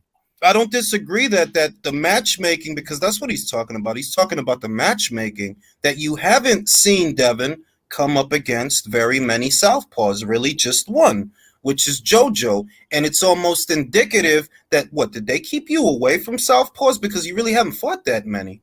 You know, that's what he's saying. My thing isn't even that. I'm just saying that, look, over a year ago, close to 2 years ago, I think it was, two, Linares got in with a good right hand, and you was hurt for 2 rounds. You needed like 2 rounds to shake it off with Linares, right? I mean, some of you people in the comment section, you're really pussy. Beats roots for the black fighter.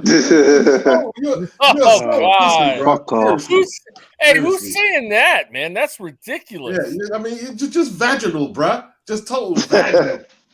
You know what I mean? This is all reaction, never mind the trolls, because I ain't worried about the trolls. They just want attention. I'm saying that off of the styles, right? Devin's a pure boxer. That's what he is. That's exactly what he is, textbook. And what bothers the pure boxer is volume and the pace of a fight.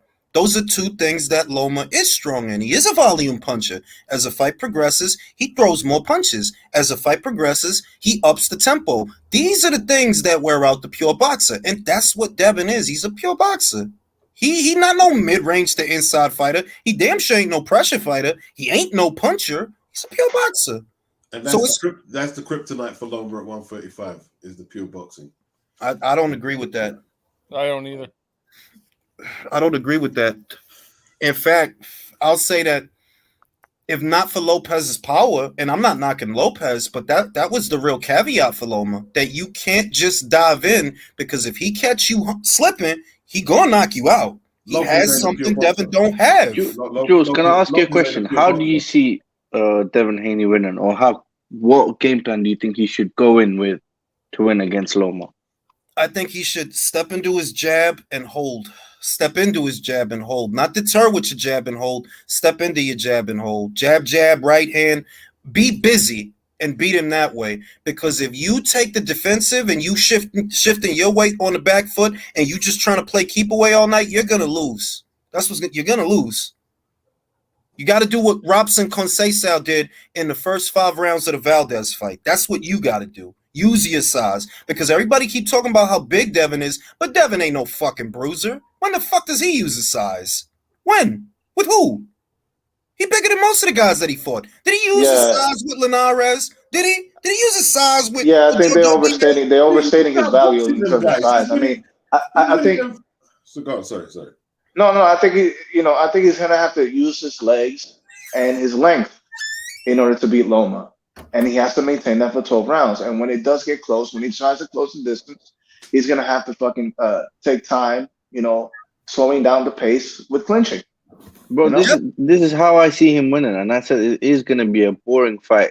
Haney's gonna make it one of the fucking shittest fight we've ever seen on the planet, but that's the only way I think he's gonna win it. And I don't think so, because what Devin does, that works. I don't knock it because it works with most guys. He slows the fight down, and it's only 1 and 2 punches at a time. Bro, if you're only throwing 1 and 2 punches at a time, you're not going to keep Loma out with that shit. You can keep Cambosos out with that shit. Loma was happy that like Tio was throwing a couple of punches at a time and slowed it down early. Because Tio has power, Beats. He was happy. Tio has power. He has power. Loma's gonna wait for the opening, and Devin Haney's not gonna give him the opening, bro. I doubt it. I think Devin Haney, because bro, defensively, he's one of the best. We'll see. At 135. I do believe that Devin is gonna start the round. That he's gonna start the rounds quicker. Still using the ring. I mean, that's an imperative. Start off, get out first. If you get Loma does like they say, Loma likes to download. Quote unquote. If you talk about a fight where Devin start off doing laps around the perimeter of the ring, you think they're going to give him those rounds? No. Never know. Yeah, then if Loma wins a close decision, I don't want to hear anything. That shit didn't. I'm just going to tell you, that shit didn't work for Rigo. It didn't. That shit didn't work for Laura. All that. It didn't work for Oscar against Tito. Yeah, Rigo shouldn't have been fighting that way.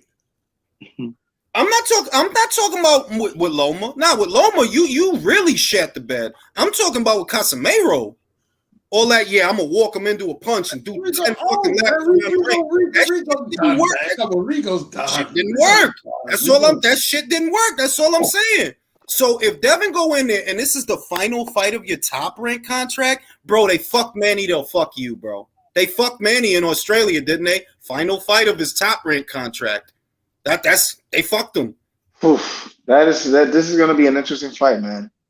I'm just saying that Devin studied out to beat Loma from years back, man. I don't think I'll be honest. Devin's best bet to beat Loma is now. Because if they would have fought before, yeah, I would have picked Loma. That was an easy one before. It was an easy one. Now he's bigger, he's younger, but also, you killing yourself to make that way. You said it yourself. It's not getting easier to make, it's getting harder. Yeah.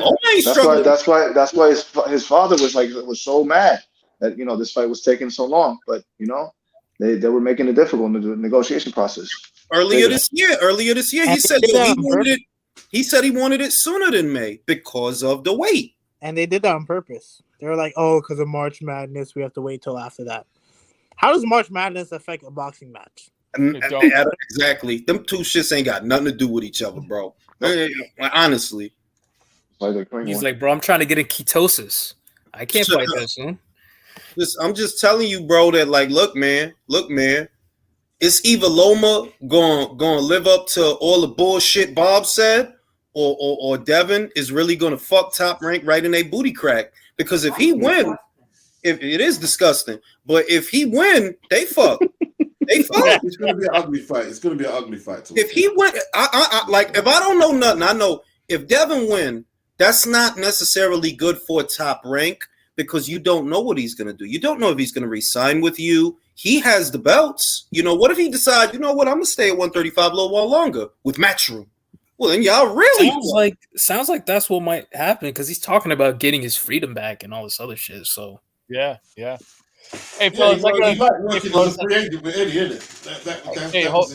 real quick. Hey, fellas, I don't mean to interrupt. I got to jump off. Everybody have a great night. I'll catch you on the next live. Have a good night. I will be in the chat, though. Later, fellas. Sorry to cut you off, Pete. Bro, I was just gonna say this, Jules. You're saying, okay, he wins. He's gonna fuck Top Rank in the booty, but then he's gonna go to Matchroom, but he's gonna stay at 135. But he's killing himself at 135. He should move up. But put it this way: that the main thing is this: if Devin wins, he may not stay with Top Rank, and whether he stays at 35 or he goes to 40, it's the same underlying principle. Yeah, y'all fucked. Y'all fucked. Kind of, yeah. He had all the belts. Now, just like Bay said earlier, he could always petition for WBO Super Champion status. Go to 40. Challenge the winner of Taylor versus Lopez, whoever it is, but on the Matchroom side of things. And what does that mean? Purse bid. So you don't think Devin has any interest in fighting Shakur? Not really, no. I'm being real, no, not really. Compare it. Shakur, Lopez, Davis. Shakur is a fucking headache, bro. It's a fucking headache. Well, I like Devin, but I think Shakur will clean him, bro, like a pair of dirty draws. Honestly, so do I. That's a super fight. That fight needs to wait and happen at 147, bro. Not right now. You have a dissenting opinion, Beats? It's a close fight.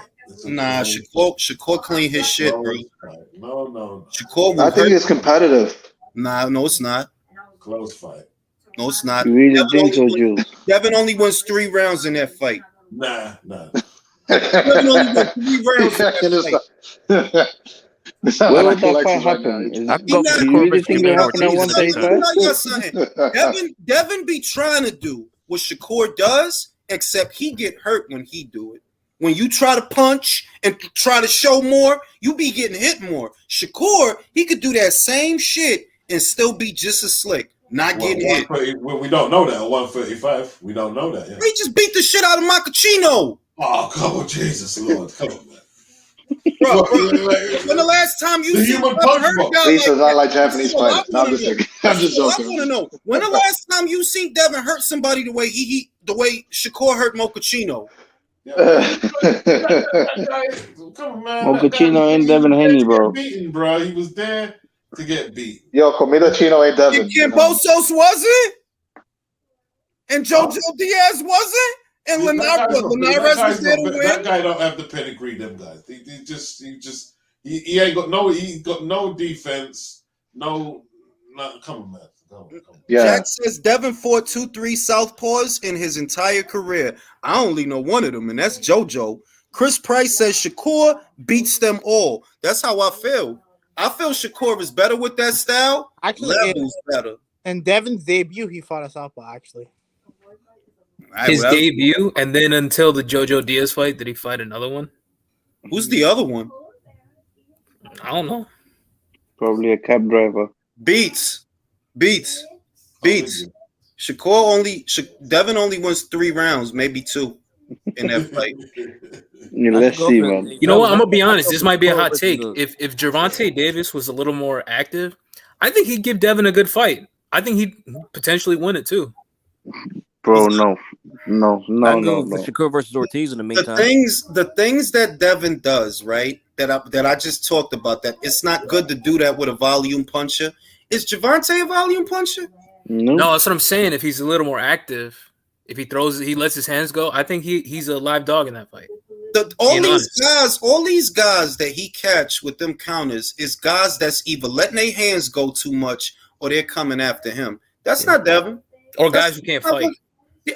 Yeah, basically. But that's not Devin, though. Like, Devin don't make none. All the mistakes that they make, he don't make none of them.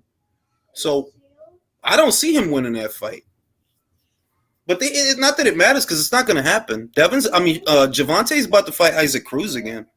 His coach is already gassing that shit. They're like, yeah, I want to fight Cruz again to end the controversy. Bro, what controversy, bro? Nobody is... Nobody is, oh, you need to fight Cruz. Nobody is asking for that shit.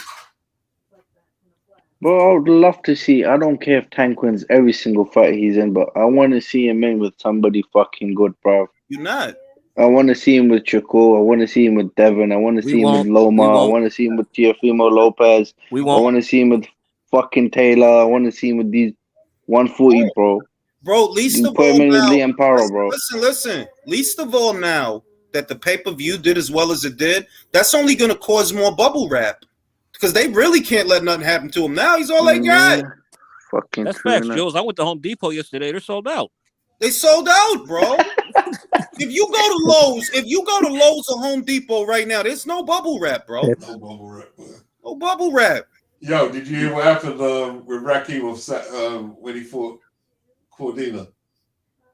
Oh, what? The Vada shit?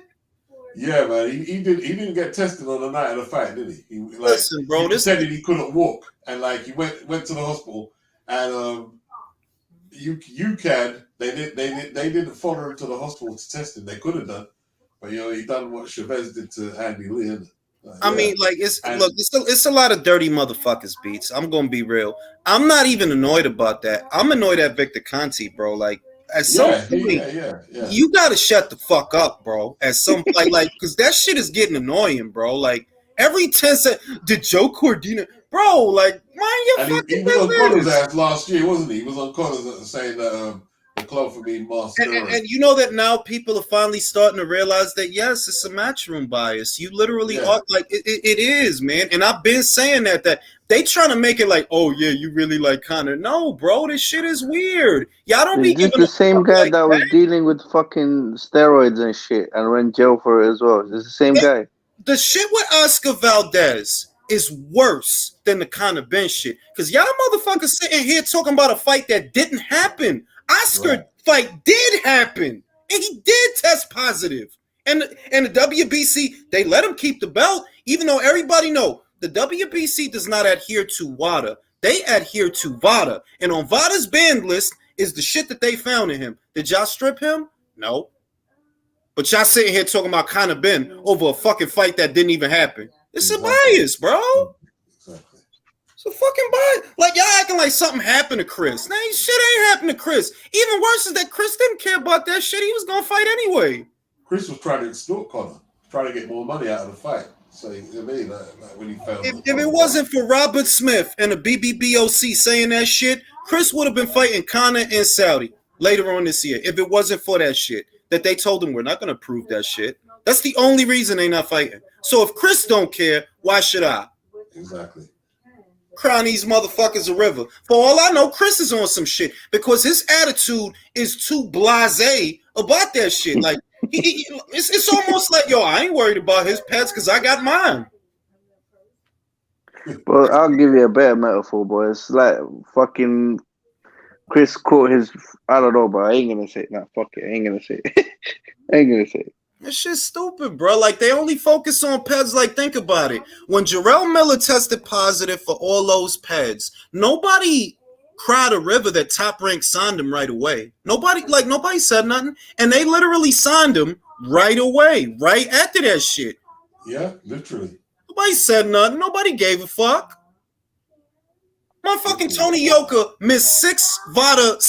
VADA was supposed to test him 6 times. He missed all 6. Nobody said nothing when Top Rank signed him. Nobody cared. Imagine Joe Cordina went to the hospital and didn't get tested, right? That he's trained by Tony Sims and promoted by Eddie. What do you think Talksport would be doing right now? They'd be flipping, like trying to burn down Matchroom, literally. But nobody, Avada could have easily went to the hospital and followed him there. Why didn't they do it? Well, the other shit is John Pascal. I ain't even gonna go for that. Look at the John Pascal shit. The same Lou DiBella that got all this shit to say about Conor Ben. Yo, your boy John Pascal tested positive for 4 banned substances. Did that stop you from trying to promote his next fight? No. Because you don't care about that shit. Lou DiBella's the worst, man. Like, he had Jermaine Taylor, yeah? When he had the brain bleeds on his head, and he said, I can't promote this guy no more. He's dangerous. And then when he walked up with Al Heyman, he started promoting him in 2013. Mm-hmm. And then Jermaine started going on rampages with his gun and shit and making threats. And then he pulled away. Lou DiBella is just full of crap, man. It's just and the whole thing with Conor, like I said, what's weird about that shit is, bro, it's a lot worse shit that happened that y'all not talking about. Zolani was on pads and he literally knocked out Cunningham. Nobody is losing their mind off of that. Nobody if somebody really did get knocked out, if somebody really did get hurt, did y'all reverse the decision? No. So then he hurt Cunningham bad, bro. He hurt him bad. Yeah, it was bad. And remember they withheld that from July till November. Amir Khan, they withheld his results from February last year. So how shameless can they be, bro? So when I say that this whole thing being publicized, because it's the publicity that makes it worse more than anything, as much as it's publicized, it's like, fam, y'all don't care about peds. Y'all just doing this because it involves a matchroom fighter. Y'all don't be giving a fuck about peds. Like, fuck out my face. Y'all don't give a fuck about no peds. Y'all the same motherfuckers here love Tyson Fury, but you really care about... Come on, man. Come on. Fuck out my face this fake-ass shit. Y'all motherfuckers don't care about no peds. He got the same Dr. Usman that Conor Ben was seeing. Tyson Fury was seeing him. Same fucking doctor on the website. Nobody talk about it, though. Just me and my little channel. Nobody talk about it. It's the same fucking... Talksport failed to mention that, bro. Talksport failed to mention that. Oh, of course. Simon Jordan not going to talk about that. The fuck you got the same nutritionist that he got? What the fuck do he do for you that he also does for Conor Ben? Explain that shit. Motherfucker took the website down the next day. Suspect as shit. Bias. It's bias. It's 100% matchroom bias, man. Well, I've always said the matchroom fighters, be it fucking Eddie Hearn, be it fucking Anthony Joshua, be it any of these matchroom fighters, bro, they are held to different fucking standards compared to these other fuckers down below. Because they look up to them, that's why they're at the top. When Conor Ben tests positive for some shit for a fight that don't happen, Eddie is a coward, right? A coward. Mm-hmm. Okay, so was Bob? So did you call Bob a coward when Oscar Valdez tested positive for that shit and he said it came from T? Because that was just as stupid as this shit. Yeah. It was just you stupid. Call Frank Warren a coward? This is you shit call fucking Ben Shalom a coward? Anybody know where I can get that tea? And motherfuckers seen that whole shit play out, and I'm like, see, this is not about pads. What this is really about is Eddie does make y'all jobs harder, though. Because look at all the shit y'all got to do. You got to send better beef to Frank Warren. You got to collude with Lou DiBella. You got to get a mold for the purse bid. Because look at the purse bid. Matchroom bids $2.1 million. 15,000. 15, but they beat them by. And I'm like, and you telling me they don't have a mold? Bullshit! It's a mold, bro. Well, Eddie said that when the purse bids come about, that people roughly know what the bids are going to be. I don't know. I can't remember how he said. I'll tell you how, Beats. For you to participate in a purse bid, you have to make a deposit to the sanctioning body. The deposit has to be 10% of the overall bid. And if you're good at math, you don't even have to be good at math. You could do it on a calculator. If all you got to do is, okay, Matchroom just gave us a deposit of $210,000. So you take the $210,000 and say, okay, what is 10%? What $21,000, bro? It's like you could do this, and then when you get the number, you go to Top Rank and you be like, yo, this dude is gonna bid 2.1 tomorrow. So just bid a little over that, even if it's by $1. Just bid a little over that. So you don't be surprised if next time they win by a fucking $1, bro, or a fucking penny. Because it's the shit you could, like, I already looked at the Lou DiBella shit because Lou DiBella was colluding with Frank Warren. He was you could see it. He was colluding with Frank Warren. Matchroom bid $875,000. Lou DiBella bids $900. Like, really? So you bid exactly $100,000 more. Exactly $100,000. That really? It's almost like you knew what he was gonna bid. And this is even more glaring. Oh, so y'all just a little more. That's a weird number to bid. Let's bid $215,000. Why the 15, bro? Like 2.115. I'm like, bro, where does that 15 bro? It's fucking shameless. Might as well should have just bid a penny extra. But Jules, you said 215, right? That's what they bid. Yeah, it was 2 million. It was 2,115,000. 2,115,000. That was the bid. You think Yvonne Michelle's going to put that in Canada? Yeah, I mean, that's what they said before that. They said that they want to do it in Montreal. And well, I'm just thinking, come on, there's a bigger fight in America thing here in Liverpool. Let me say this. I was just thinking, Callum looks like he wants to fight, so I don't know how married to this idea I am. But it's like, you're not going to get big money out of that if you Callum, though. Like, you're not, though. Like, you getting, what, 35% if that? You could probably get $1 million. You could probably get $1 million or $2 million to fight Bivol in July. In Liverpool. Yeah. Home field advantage. You're getting 570,000. This is what I'm saying, Beats. If you Eddie, right, like, let's ship Callum to whatchamacallit, or let's put him in there with Bivol in the summer for fighting. Callum fight Bivol. Beterbiev and Bivol style-wise. That's what I'm saying. Like, it don't make sense unless Callum is just an idiot. Like, you just a dummy. Then you don't want to make no money. Bro, go get knocked out then. Fuck it, go get knocked out. I know Julio think he gonna pull a hat trick, but I don't. I think you gonna get knocked out, bro. For that, you might as well go fight Bivol for like a cool M. If you Eddie, look, Callum, you really trying to fight Artur for 500,000? Let's put you in the ring in Liverpool with Bivol. 1.5, bro. 2 times the money. You still get to fight for a title. And if you want to fight Artur after that, we could do that. Or what I think is they're like, yo, go get those belts. Like, they don't want to send him over, so go get them belts and come back. You could go knock Beterbiev out, and then have a unification with so I'm saying, like, go get the belts, and we'll get you undisputed. You being a wide-eyed optimist, bro. That's you being a wide-eyed optimist. I'm with Julio. I got Callum pulling off the upset. Y'all motherfuckers. Me too, bro. Jules, I've said it as well, but don't be surprised. This is crazy. Jules, don't be surprised if Callum pulls something out, bro. Don't be surprised, bro. If he lands on Beterbiev, Beterbiev is getting old, bro. He's getting old. Ramadan's getting to him, bro. Listen, man, I don't know what the fuck y'all talking about, but fuck that. I got art. If they do fight, yeah, I got art to it, bro. Y'all motherfuckers is crazy. It's called Power, man. That's what it's called, man. I mean, that shit don't make no sense. Jules, have you ever heard of sarcasm? That shit don't make no sense to me, bro. I'm like, bro, if you Callum, why the fuck I'm gonna go to Canada to fight Artur for $500,000 when I could stay right here in Liverpool, fight Dimitri for an M or some M's? That shit don't make no sense to me. It don't make no sense.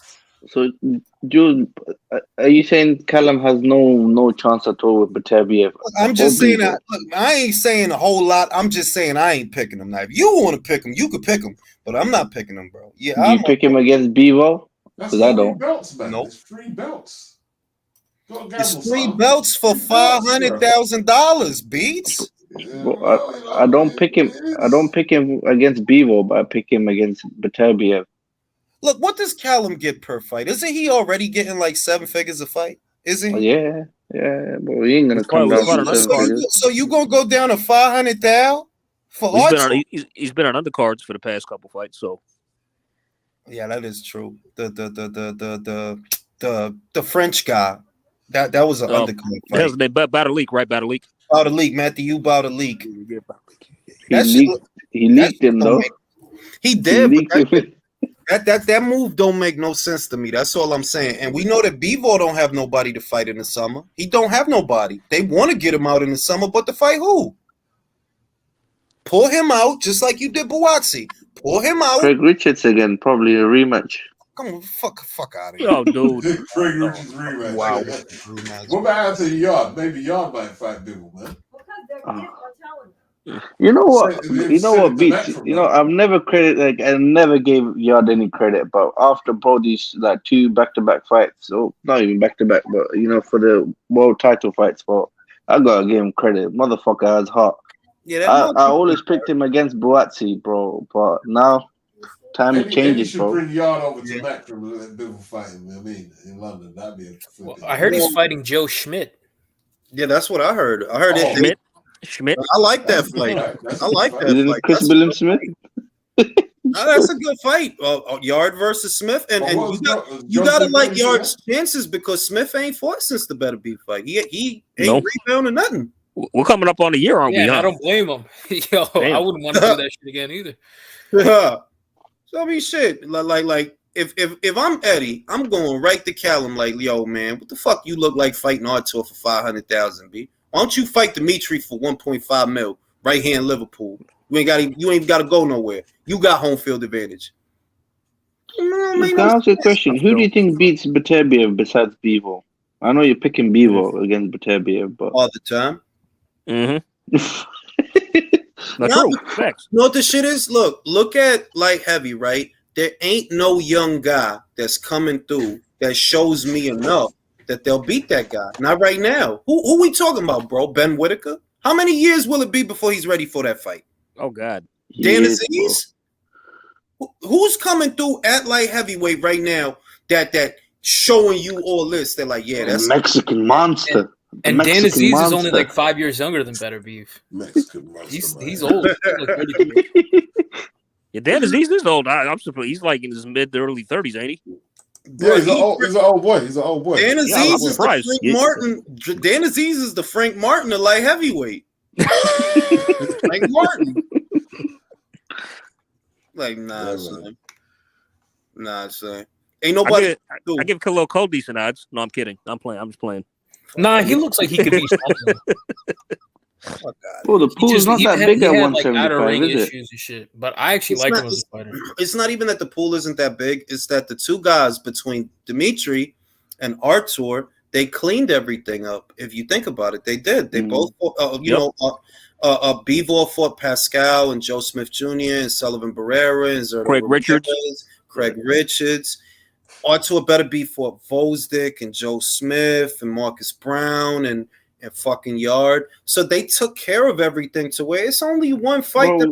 What I mean by elite, like good fighters, world level fighters. No, I'm saying that in other words, you got guys that are coming through. Like Ben Whitaker has a ceiling. Don't get it twisted. He does. It's just that we shouldn't have to look at him right now. What is supposed to be right now is the guys like Ben and Dan Aziz and Joshua Buatsi and all these guys. Y'all develop and fight each other and do what you do. And the big dogs are supposed to be fighting. But because the big dogs ain't fighting, well, we looking around for somebody. Like, the thing is, though, like, what? Why don't Beterbiev and Bivol just fight without the WBC belt?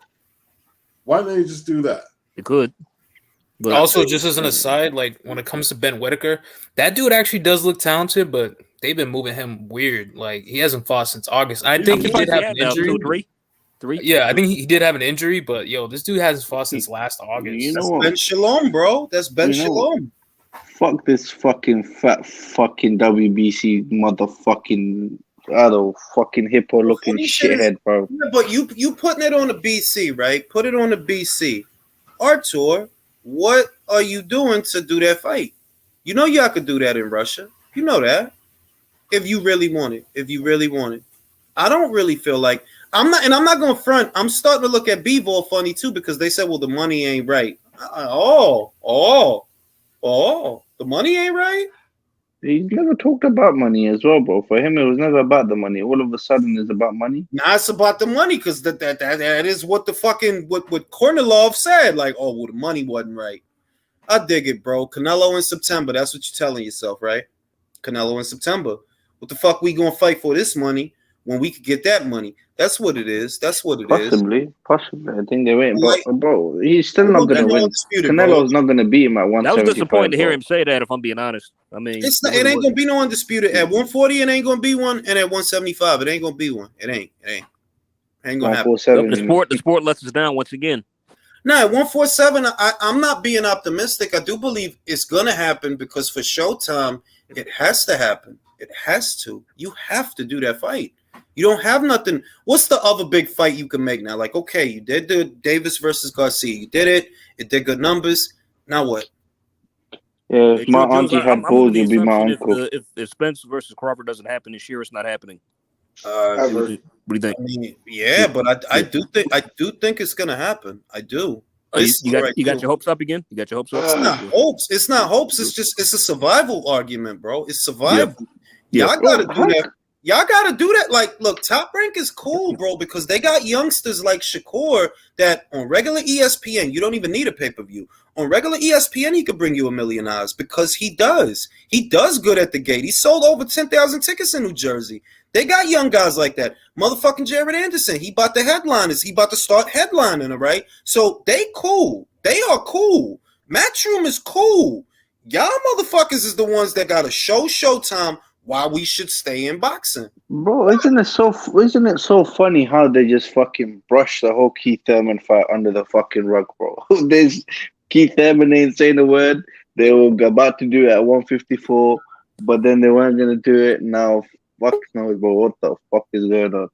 Yeah, like that they have to do that fight. Like if you look at Wilder's situation, for example, we don't even know that Wilder has anything to do with them anymore. Because look at the Saudi deal. That ain't no motherfucking Al Heyman behind that. That ain't no Showtime behind that. They don't got nothing to do with that. I don't even know if they would be involved in that. You see what I mean? So if you don't really have Wilder, right?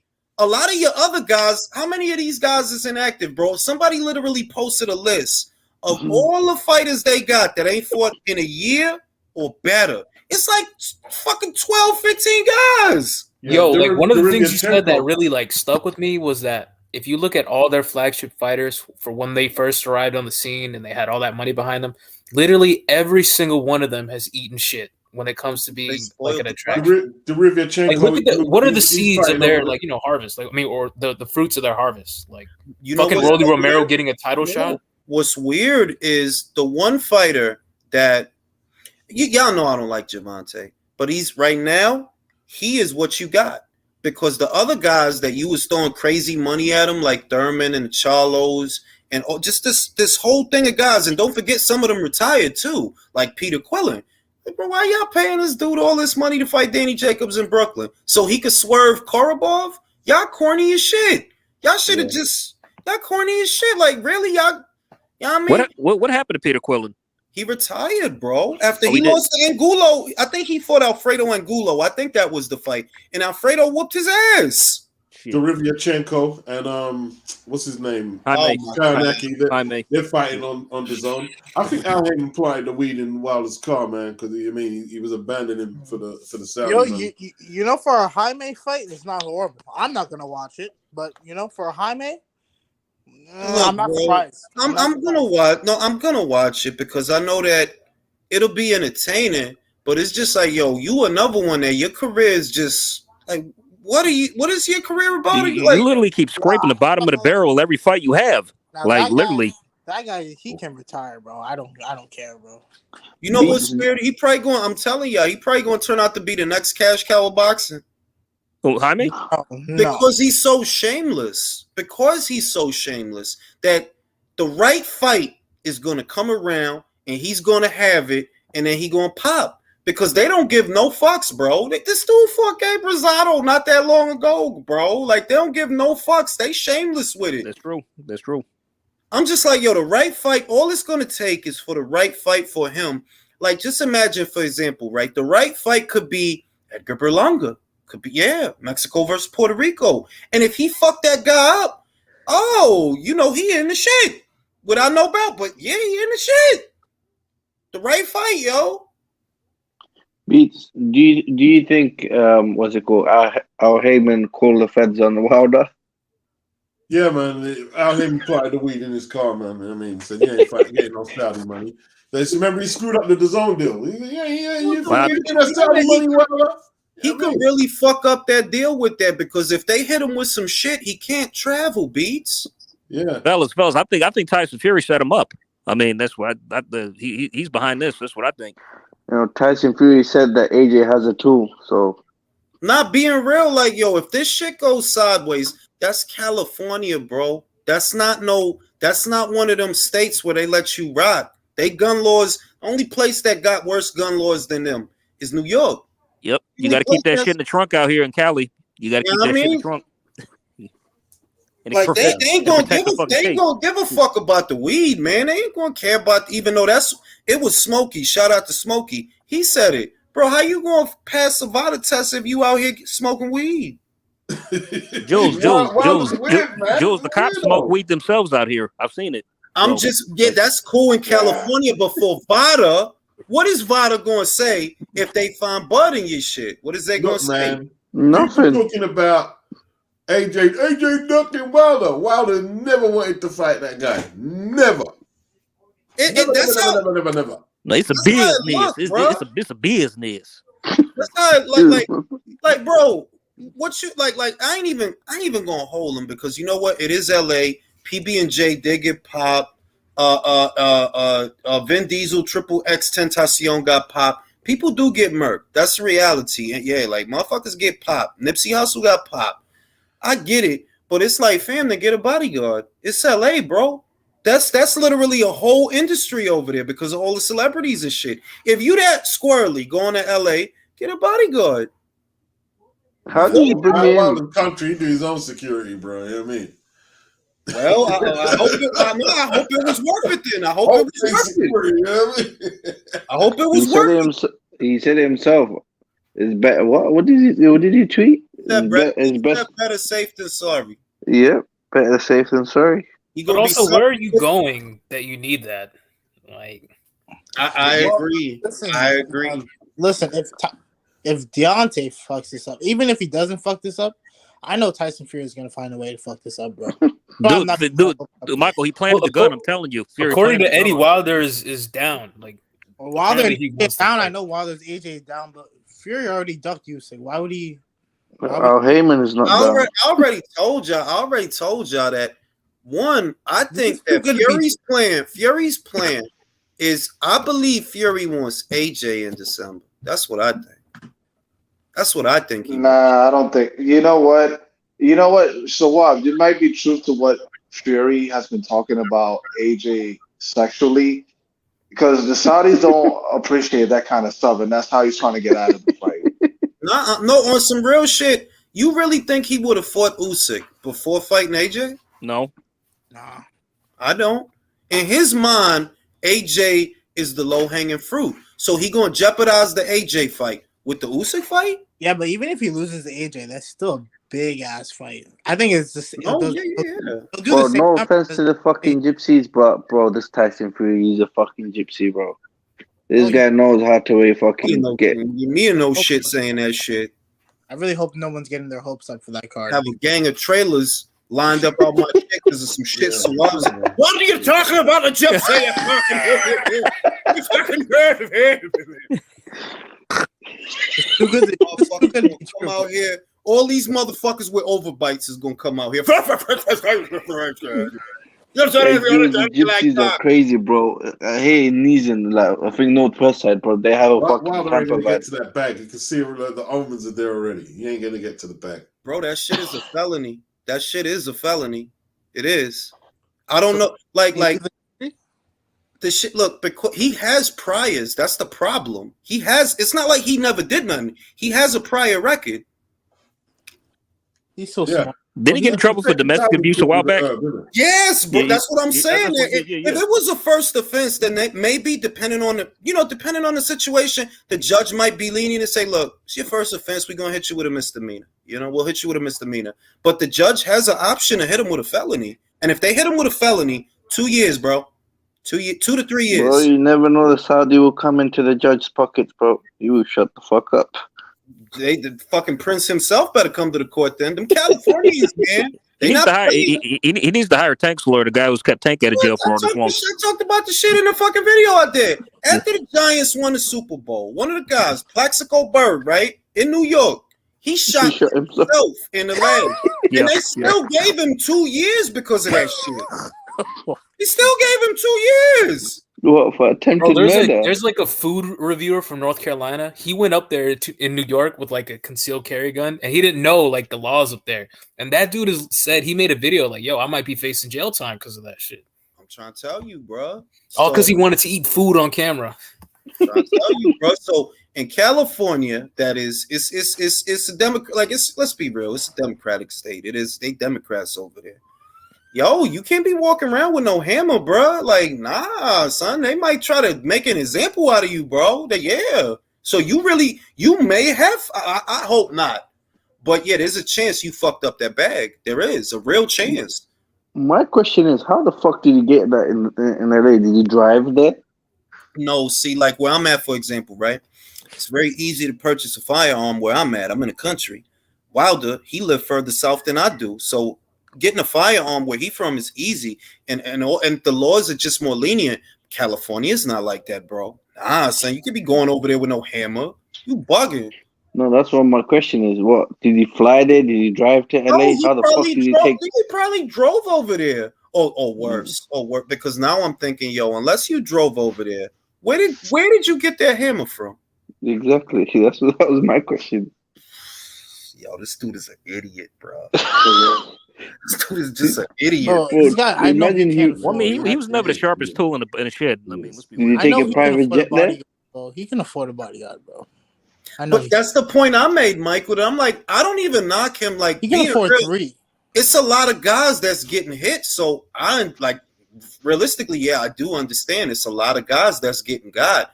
But that's why you think Floyd got bodyguards. Call Floyd. You're like, yo, who you be using for bodyguards? Yo, I got some bread. Let me use somebody real quick because I'm about to go. If I'm asking this question, where the fuck did he get that gun from, or how did he bring it into LA?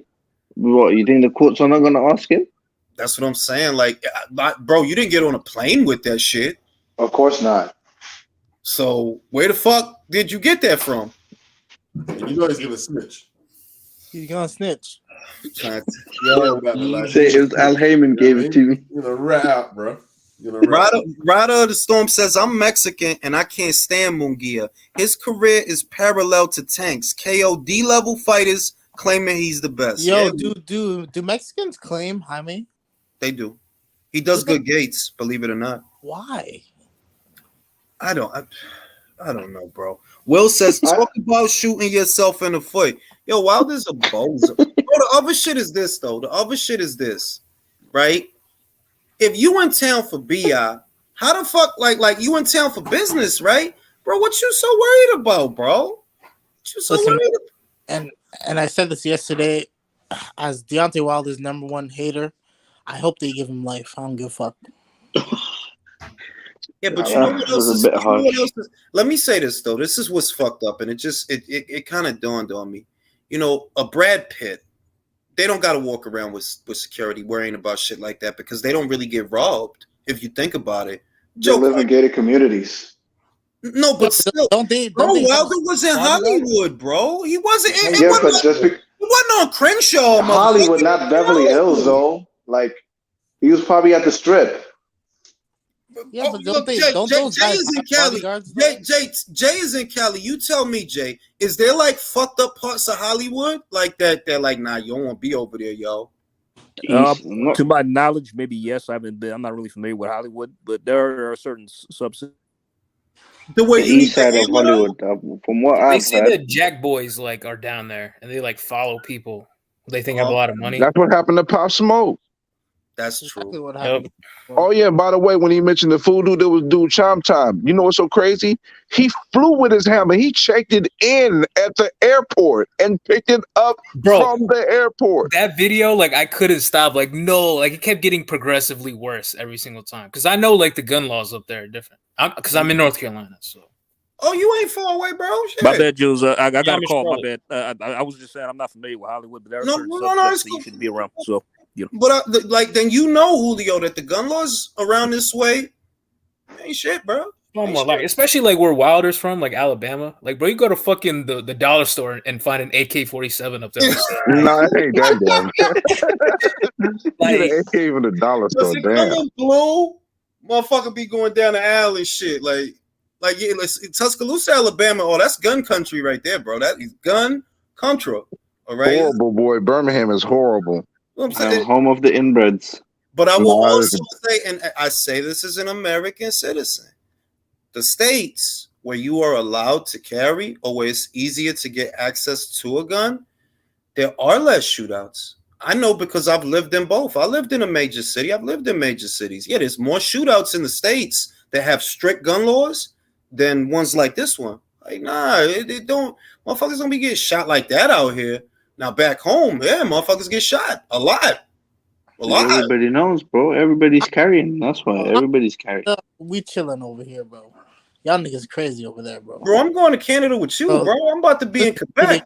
You're weak, man. Bro, come to Dubai, bro. Quebec, bro. I'm about to be the I'm gonna be speaking French, bro. Fucking sick on flu, out here, bro. You speak Arabic. Nah, but even like your point, like London. London is basically the Dominican Republic, where they'll like some dude with a machete will just like because I used to want to go to London. I used to want to go to London, and I just kept reading shit. I'm like, bro, so what? Now I got to worry about getting poked the fuck up and like, see, I'm good. Hey, Jules, you need to be scared of 10-year-old fucking carrying knives or 10-year-olds. Nothing's gonna happen to you. Nothing's gonna happen to you. That shit is Santo Domingo. We gotta worry about motherfuckers with machetes and shit. Like, bro, I ain't trying to get poked up in London, bro. You know what I'm saying? You're a big grown man. Nothing's gonna happen to you, bro. I hope not, Bro, if you're not scared of guns, the knife don't give a fuck about me, motherfucker. bro, the knife don't care. if you're not scared of guns, why the fuck are you scared of a knife? Do you know why? It's a deterrent. Like, I'm not one of these guys, right? I'm not on the left or the right, because to me, the political system in its entirety is a joke. All right. Amen. So don't think of me as one of these gun lobbyists that think, oh, yeah. But one thing they say that is true. What is the point in more gun laws when the criminals that cause the gun violence don't follow laws? The only way you get stabbed up in London is if you just stay on the road all day like a waste boy. You know what I mean? Exactly, bro. Exactly, Beats, bro. If you mind your business on a day-to-day, bro, go Tesco's, go Aldi, go Lidl, bro. I No like one's gonna Latin say American nothing to you. stabbings because they'll be like on a moped wearing like sandals and shit, and then pull out a machete. Yeah, if they see a chance to get the phone or something, yeah, that could happen. Yeah, that could happen. Shit. But out here, like states like the one I'm in, the one that Julio's in, nah, it don't be going down like that. But it's because, average person out here is packing. So stop playing. You don't want to get it. You don't want to shoot it out any more than the other person does. You don't. And it is a deterrent. Whereas in a major city, the gun laws, all I really see that gun laws do, man, they do take guns out of the hands of law-abiding citizens, because you're just making it harder for them to get the guns. The criminals, what you think they're going to? You think they're going to Gander Mountain and buying a Glock? No, motherfucker. But Wilder's got a fixation for guns as well. It looks like as well. Yeah. But why you think I said what I like? Yeah, that's a lifestyle choice. That's what that is. That like you like guns.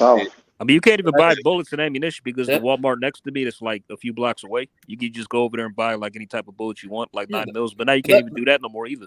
That's Alabama cats though. They're all into like collecting guns and shit. Yeah, like he getting ready for a zombie apocalypse or some shit, bro. Like what you getting ready for, bro? Like he showed his shit that he got there. He got like a whole compound and shit. Like what you training like little Wilder soldiers and shit? What are you doing, bro? He's got to be ready. His army, bro. He thinks the aliens are gonna invade us in like 2 years. Getting ready for Tyson Fury, bro. In case Tyson Fury pops up again, he's got to be ready. He's getting ready for the gypsies. Almost lost his life. Like, Bomb squad. The gypsy zombies. The water could be like, hey, what up, man? Yo, you know what I just thought? The targets is probably pictures of Tyson Fury. That would not surprise me. Targets, a picture like you stupid. Like, nah, bro. Like, I don't even like. I'll say that shooting is fun. It is fun, but I don't have the affinity for that stuff that some people have. It is fun though, but I don't have the affinity for that. Bro. Yeah, if you take the fetishism away from it, I had to learn that. Like, I understood, like, yeah, this is actually like a tool to, like, you know, for like home defense. Like, it's not like a fucking some shit you show off like an idiot. Yeah, like brandishing a fire, like, yeah, shit, you know, that should have saved your life. And you got to think about it in that context, that this is a weapon that is built to take life. You know what I mean? Think about it in that context. Yeah. And you go to the range and take that shit seriously. Stop playing around, because you, God forbid, you ever got to draw your weapon. You know what I mean? Muscle memory will kick in, bro. Because if the muscle memory don't kick in, you're going to freeze and you're going to get shot. Yep. By the way, speaking of which, fellas, did anybody ever remember that video that went viral like a long time ago? There's like this DEA officer instructing guns in a class full of kids, and he said the gun's not loaded. And as soon as he said that shit, he fired off a round, like when it was holstered. I'm like, it wasn't funny, but bruh.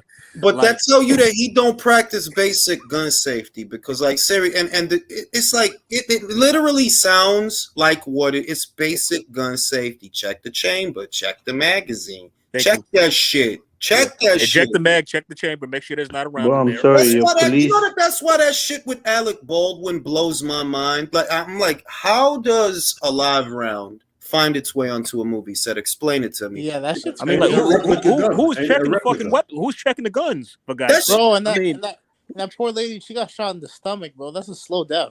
I honestly, y'all really want to know? And call me crazy. I don't give a fuck what you say. Call me crazy. That was either an assassination or a sacrifice. Is even a because look, I'm being Illuminati. I'm being real. When you go to load the magazine, somebody loaded the magazines. Somebody did. So you could tell the difference between a shell that don't have a bullet on it and one that does. Like, bro, you can't make that mistake, bro.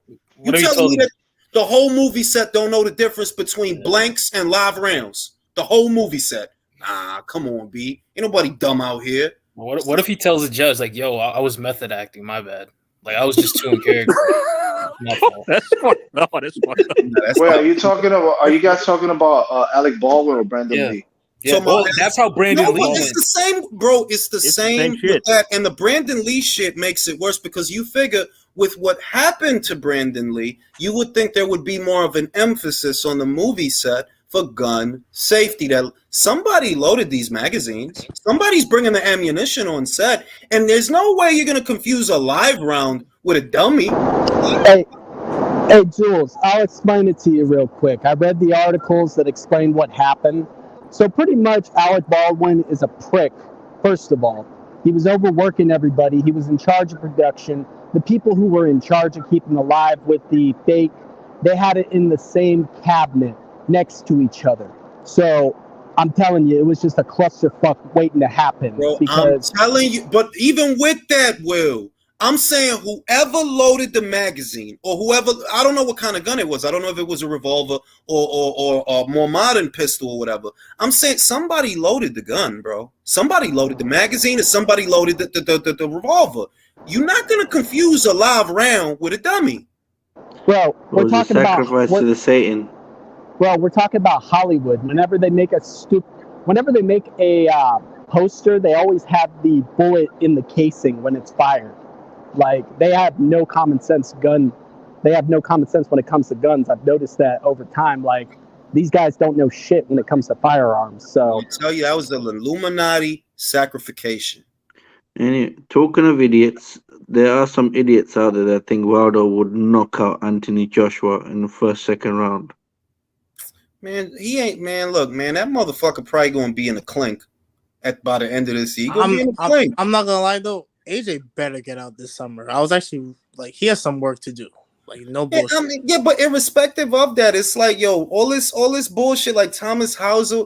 Oh, he should just like, bro. What is wrong with you, bro? He should just retire. Really, fam? Why? Do you even like boxing, Thomas Hauser? Because it seemed like all you do is say bad, negative shit. Yo, is he a clinical physician or some kind? What does he do?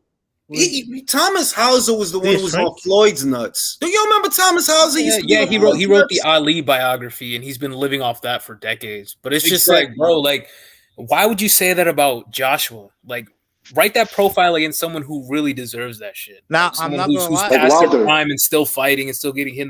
Write that about Roy. Like, fuck out of here with that. I'm not gonna lie. When has Joshua really been hurt? Other than the Klitschko Ruiz saying, I didn't like AJ saying, "Oh, I'm not a fighter. I'm more of a." Bro, I didn't like that neither. I didn't like that, bro. I get it. I didn't like I'm an that. AJ fan, bro. I don't like that shit, bro. No, I didn't like that neither. I'm not going front. I didn't like that neither. That's but weird. I do feel that the way that the kid is treated has a lot to do with how he behaved. I think that too. They're like, yo, y'all, you know what y'all hate, man? It's because that kid could pull your bitch. That's why y'all hate him. Let's be real. That's why y'all hate him, bro. Because he could pull your bitch. But see, as far as those comments go, I actually appreciated them. Like, people still want him to be the same fighter that got him knocked out. Like, he's improved and he deserves to get that credit. Like, I actually appreciated they came out and said that. Like, yeah, I'm not the same guy I was when I was younger, when I was fresh out the Olympics. It's crazy for everyone to have that expectation. Motherfuckers sitting here having fucking orgasms because Wilder knocked out Heleni. It's like, y'all motherfuckers is dumb, bro. Y'all motherfuckers is real dumb. But they don't see his reaction afterwards, how he just just melted down. Like, shouldn't Thomas Hauser be doing a profile on him instead? Bro, I'm surprised that Thomas Hauser is still in boxing because aside from that, I didn't even know he was still covering the sport. To be real, you know what it is, Jules? It's like you always say. Americans are xenophobic by nature. If it's not American, they hate them. That's true. That's true. Bro, it's not even the Americans. It's even some Brits, bro. But that's because most of your plan, and I know I'm talking shit, and I couldn't work a fucking soundboard earlier. But your primitive equipment that I don't understand. You're just old, bro. It's okay. But most of your planet is full of fucking grade A idiots. Most of them. Mm-hmm. That kid, the reason that money is flowing the way it's flowing in the UK, yeah, AJ got that ball rolling. What the fuck you think? AJ got that ball. That's facts. Motherfuckers but you know, motherfuckers is ungrateful too. Motherfuckers is ungrateful. But America is the mecca of boxing, Jules. This is where people come to box if you want to get famous. Like, not anymore. Not anymore. Not really, nah. I mean, Vegas isn't really getting big fights like that all the time unless Canelo's I mean, all Fury had to do was ask around, be man in the street. Hey, do you know who Deontay Wilder is? No. Okay. Think about it. If you a heavyweight, where is the money for a heavyweight? Where? The UK. The UK or Saudi Arabia. The UK or Frank Sanchez. If you or China. Let me do this. If you a cruiserweight, is there big cruiserweight money in America? Hell no. Is there big light heavyweight money in America? Absolutely not. Not unless Canelo's fine. There's Canelo at 160. Thank you, because I was about to skip super middleweight. Like, well, you know, at least they have Canelo there. But what about middleweight? Is there big money for middleweight action in America? Tumbleweed. Oh, really? Can I say this? George, let me just say this quickly. People are now talking about the Saudi money. Who fucking brought the Saudi money to the fucking table in the first place? AJ. Eddie fucking Hearn. Now everyone's talking about the Saudi money. Eddie Hearn's got to sign Frank Sanchez, bro. It's a great fighter. Come on, bro. Come on with this fucking guy, bro. He's a great fighter. I ain't gonna lie, though. Frank, he does give a lot of people problems, bro. My God, can he just go to MMA, bro? Can we do that? Can we send him the bare knuckle? Bro, you really hate that guy, bro. But come on, cuz I don't know, motherfucker. Same way you hate Wilder, The problem cuz. is he will win fights. That's my problem. That if you put a lot of guys in there, he'll probably beat a lot of guys, but he's boring as shit. You know how you feel about Frank Sanchez is how I feel about Stephen Fulton, bro. I like him going to fight in a way, but he's boring as shit, bro. I can't watch his fight. I feel like Frank Sanchez is gonna get found out soon, bro. I can't stand watching a 7-4. I'll say, look, he had a couple of good fights that were action fights. Not always. He don't always backpedal. Like he was in the pocket with Arnold Kagai. The Brandon Figueroa fight was an action fight. That was a good one. That was a good one. And the other one that he had, the more recent one with Roman. Danny Roman, yeah, that was a good fight. It's a good fight. Like I think his style works for his weight class, but I think Frank Sanchez is gonna get exposed soon. By as soon as he starts stepping up. My guy, anyone who can to fight Chris Areola.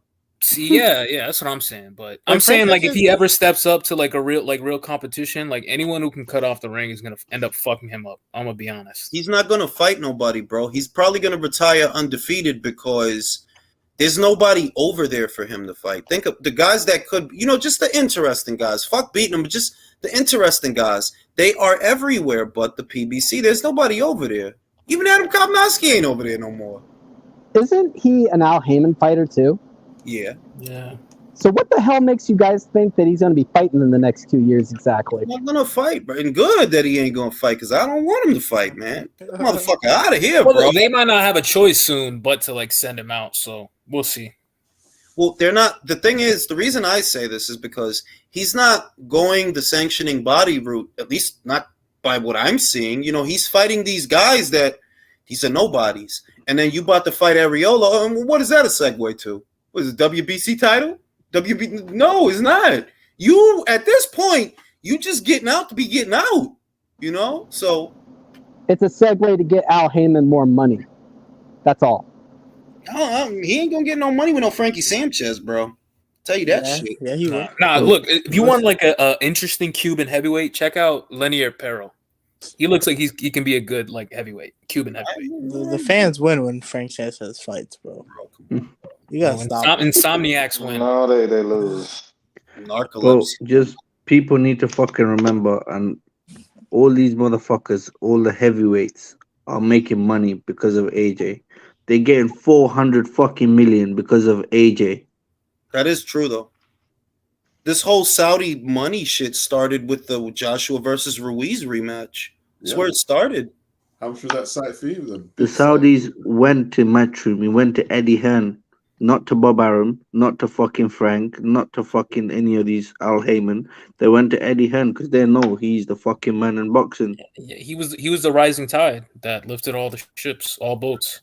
That is your favorite parallel, bro. Absolutely. Biblical. I put on my monocle and I smoke a pipe when I say it. Proud of you, bro. I feel that, yeah. I be feeling that shit, but it is the truth. He is the rising tide because that brought that additional arm of revenue to the sport that literally was not there. That wasn't there, bro. The Saudis ain't always been spending money on fights. Now it's becoming more and more common that fight is good enough, big enough. The Saudis might want it, and at a time, especially when American networks, not the Brits are fine. You got BT, you got Sky, you got the Zone. You guys are great. But here in America, the networks are hesitant to spend money on boxing. They're not throwing big budgets at these guys to just make any old fight. Nah, bro. Budget's getting smaller. And honestly, it's good for boxing. Like, bro, Jermaine Franco would never get a fucking payday like that if there is no AJ. Like, if AJ didn't exist, that dude would be, he'd be at the fucking factory. Yeah, bro. He would have been building Nissans and shit. Yeah. Detroit. And I want to see where that guy goes because I actually think he's a really good fighter. I think he's a good fighter too. I think there's some good fights out there for him, but I don't know if Matchroom, like he deserves. To me, he deserves a rebound fight. You fought White, you fought Joshua. Tough sequence of fights. I think that he should get a rebound fight. I want to feed Fury to Frank. Bro, he did what Wilder would never dared to do. I want to feed he fought Joshua. He fought White. And the nerve of him, bro. The fucking Fury, he's ass, bro. I'm gonna say it right now. He's a 99-cent version. He's a 99-cent version. He said that shit with a straight face. Like, yeah, I need that next. Like, yo, he's are you fucking playing, bro? Fuck out of here, man. When's the last time he even fought? I don't care. Yo, anytime he comes on my screen, I turn it off, bro. He's horrible. like, bro, the Parker fight, the Povetkin fight, like serious, and you gonna talk shit about that kid, bro? If he should retire, you should go under the planet, bro. If you said that he should go under the planet, bro. Every time he steps up, he eats shit. Unless you fighting the Sam Sextons of the world, bro. Wait, he lost to Povetkin, right? Yeah, bro. Yeah. Pulev and Parker. Yeah, every time he steps up, he eats shit. Feed him to Bacoli. Let Bacoli knock him out. Oh, yo, give him Fabio. Oh. Nah, give him. I want Bacoli. I want somebody that could draw blood with the first punch. That's Martin. Martin to open his shit, bro. I need Martin, yo. I don't know, man. It's foreign sessions, man. Based on those, he's the best ever. He needs to sign somewhere good, bro. I don't know what he's doing. No. Martin is with Sky, bro. Martin is with Sky. What heavyweights do they have? Actually, Sky, bro? If Frazier Clark was really about it, if Frazier Clark was really about it, he should try to fight Huey Fury. Bro, Beat said it best. Huey Fury's face is like a fucking sandpaper, bro. It will rip apart with one punch. I got an idea. Why not Joe Joyce's comeback fight with Huey Fury? Yo, bro. The first one, AJ connects on Huey. Yo, like, he's gonna put I don't think Huey will fight him. I don't care what Joe Joyce does anymore because I told y'all he's not a good fighter. He doesn't beat. Nah, you can't say that. Reactionary, bro. You can't say that. One loss and he's trash. Yeah, we can't say every dude who loses is trash. Yo, all right. Here's an example. The Huey Fury that you want to see him get his ass beat. I promise you, Joe Joyce will beat his ass. Will beat him. Joe Joyce Say it again, beat Joe. the fuck out of him, bro. I don't think Joe Joyce can beat a Dillian White. I don't care. He doesn't beat a Dillian come White. on. Are you kidding? Yeah, I actually like Dylan. Dylan White is washed. Nah, he doesn't How, beat. bro? He doesn't Dylan beat is Frank only Sanchez. lost to Frank top Sa- heavyweights. Frank Sanchez. He doesn't beat that guy. Hey, He beats a Chisora. He can beat a Chisora. What makes you say this exactly? He had an eye injury in a fight. He didn't get knocked out. He didn't even He get almost dropped. got knocked out. He got hurt. He got one. No, but I'm Almost just don't matter. Hold on. See, this is what I mean. Like, Joe is he got one gear basically, but he done pretty good with that one gear. So I'm not going to ignore that. Against who? Bro, he beat Daniel Dubois. He knocked Joe out Parker. Parker. Bro, he made Former Joe champion. Parker like no one has ever beat Joe Parker's ass, like put belt to ass like he did in that fight. Like, in other words, if it's all right, I'm gonna give you a fight, Michael. I'm gonna give you a fight. Joe Joyce, Arslanbek Makhmudov. That's a 50-50 fight, bro. It is. That's a 50-50 fight. That is a 50-50 fight. Yes, it is, bro. Yes, it is. Motherfucking Joe, look, they both look like shit with Takam, if I'm being real. Joe looked a little better, just a little better. It's like, nah, it's other Wait, fights. was it Jolov or Makhmudov that went back to the amateurs? I keep getting those. It was Jalov. Makhmudov is going to be on the undercard of Makhmudov is going to be on the undercard of Jared Anderson next fight. I think they might end up fighting. But I thought that Jalolov, he fought recently. Like he fought in March. Bro, like I said, I seen a picture of him in the amateurs recently. God. He went back. Yo, Andy Ruiz would fold Joe Joyce, bro. Nah, you playing, bro. Like you playing. Mike. Fold Joe Joyce. In shape Andy Ruiz with fold Joe Joyce. No, what the fuck y'all talking about? When the fuck he ever been in shape? Him, bro. He's about to fight Fury. Oh, circle is a shape. But listen, look, at the top of the mountain, it's Usyk, it's Fury, it's AJ, and then everyone else. There's like a little separation between them. Like I don't think we should just dismiss Joe after one loss. Bro, you really pick Andy Ruiz to knock out Joe Joyce. I'm not talking about the loss, but I've said it. I've never thought Joe Joyce was a really good fighter. I ain't gonna lie to you. It's possible. I think that's a 50-50 He surprised fight. me against Parker. I had Parker in that fight. I'm not gonna lie to you. He surprised me against him, but I don't think he beats any top guy, bro. Nah, he's slow. He's so slow. Bro, who's fast? You saying that shit like it's a bunch of speedsters at heavyweight or there some aren't, shit. but See, like I think Joe Joyce but would there beat the aren't, shit but out of Frankie Sanchez. I think he would actually beat the shit out of You him. don't believe that, bro. You don't believe that. I believe it with my entire soul. I think he'll beat him. He got the style, but I don't know about the feet. What does Frankie Sanchez have to keep Joe off of him? Exactly. Legs. That shit don't work against Joe. You got to fight Joe. Yeah. Bro, every time he moves laterally, his hairline recedes a little Bro, bit. his hairline look like a nook. Like Frankie's he can fight southpaw, right? I swear I've seen him southpaw. I ain't see him do that shit. Am I tripping? Bro, I think he switches, but you know he what's don't do the shit out worst of fight you can make? The worst fight in this galaxy that you can make. Oh, let me guess. Wallin versus fucking Sanchez? Huey Fury versus Oh Sanchez. my god. Bro. No, I disagree. Wilder versus Sanchez. All over again. Bro, if you have insomnia, bro, watch that. Bro, everyone would fall. That should Wilder be would like knock him out, Jonestown. man. Like everyone would just be falling asleep. That's what I'm saying. Birds is gonna fall out the sky. Apocalypse shit. Like birds gonna fall out the sky, bro. That'd be a terrible fight to make, bro. Speaking of a terrible fight to make, I got one for you. Not heavyweight though.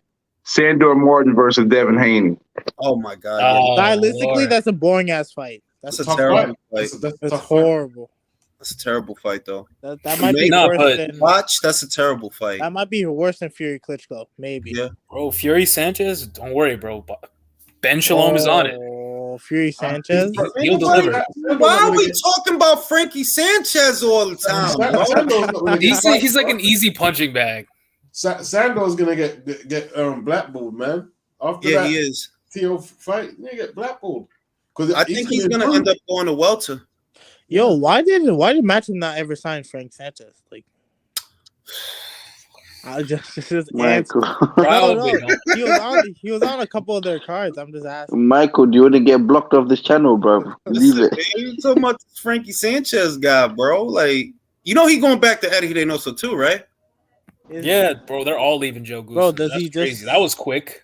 That was quick as fuck. Bro, it's like a exodus back to Eddie, but it's like, yo, man. Yo, Eddie, is it just me? Is it just me, or everybody before was like saying, "Yo, Joe Goossen's a good trainer," and as soon as Ryan loses, like, "Yo, Joe Goossen's trash." I'm not one of those people. My thing is, it's not Joe Goossen the same way it wasn't Eddie. It's you, Ryan. The same way. Look, Manny Robles. I say it about Andy Ruiz. Manny Robles, Eddie Reynoso. They wasn't the problem. Andy's the problem. You the problem, not them. They track record is set, bro. If they got a guy that's going to come in and work and focus, they good. But they cannot fight the fight for you, and they ain't fucking magicians. But fucking Ryan, like Ryan lost because Ryan's trash. Like, let's call a spade a spade. I feel bad for him, but hey, bro, people are calling Anthony Joshua after he won definitively, bro. He won 10 rounds against Franklin, bro. We gave him a boxing lesson. Bro, and imagine if Fury did that. Oh my God, the best boxer since Muhammad Ali, or better than Muhammad 50 Ali. tons. He moves like a light extra flyweight, like a bag of milk gliding across the ring. But to be honest with you, that's the same thing that happened to Boots, though. Boots won every round and he get dogged out because he. Nah, that's not the same, bro. No. I think Boots he kind of showed that he has a technical flaw, which is lateral movement. Like when it's his turn to be the bull, he doesn't really know how to. So I feel like that's like a technical. One thing that saved Pikachu in that fight was the pivot, because that's all he was doing. As soon as Boots would throw a jab or something or whatever, his slip, pivot, and get to the side of him. Then Boots got to turn with him.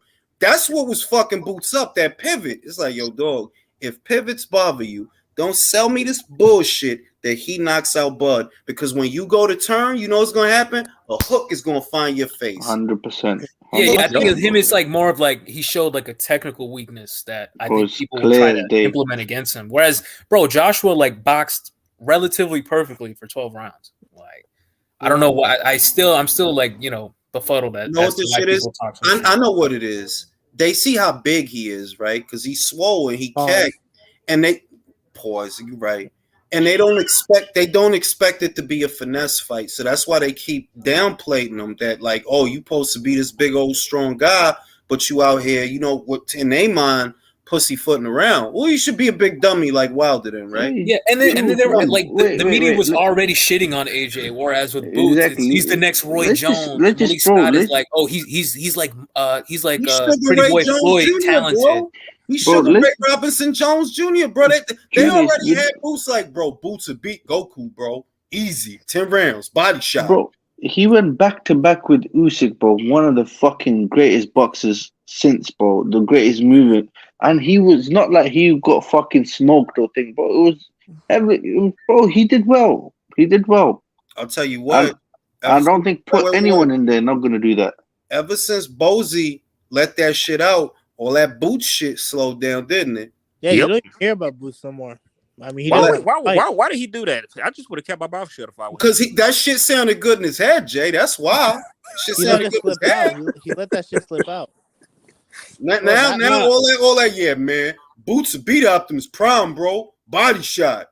I ain't gonna lie though, I kind of do feel bad for him, bro. Like he has no fights, bro. Where is he? Michael, I swear to God, I'm not trying to toot my own horn. That's what I said was gonna happen. Like, yo, he is fucked. He is fucked. Nobody needs you. You know the guys. Errol don't. You know, and I'm not celebrating this bullshit, but just being real. Errol not gonna fight him. Crawford tried to fight you. According to your father, Black Prime reached out. Do Crawford fight? Oh, nah, I'm loyal to Showtime. Hey, be loyal to Showtime and see what that gets you. Being loyal to Showtime. But why isn't Showtime loyal to him? If they're offering him a career high payday and a direct shot at the title, like let him fucking take it. If they are the roadblock, but it's like, nah, I don't believe. I don't believe it. I think they know Boots isn't ready. It ain't no contract according to Bozy, so it's double. So yeah, You could have went over there though. According to you, you could. And I'll say this, like I think Bud will beat the shit out of him right now. Like, bro, I said that. Yeah. When, I said that. When I heard Tim Bradley talk about his sparring session with Bud, not only did it confirm everything I ever thought about Bud to be true, but it actually showed me why Errol Spence is scared of this guy. He knows he's so much better than what these people try to downplay him as. Like, you don't just go in there with a Tim Bradley who's still a champion and do that to somebody. And you're not even a champion yourself yet. They tried to make Ennis the anti-Bud. Like, he was supposed to be like the anti-Christ, the anti-Bud. It's like, bro, look, man, you got a lot of fights that ain't about shit. That's what I see. Spence is mandatory the entire time. Just call it what it is. He the Philly Mungia. That's what y'all got. Y'all got a lot of fights. Too soon to say that though. It's not, bro. He has 30 fights. Over 30 fights, bro. At welterweight. Bro. Hey, I got a question. His best win is Lipinets. He was a fucking 140 pounder. I got a question for you, dudes. Go ahead. I was having to debate somebody because they talk about Terrence Crawford had nothing but a bunch of exhibitions.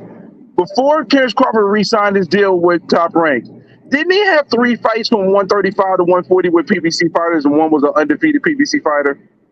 Not undefeated.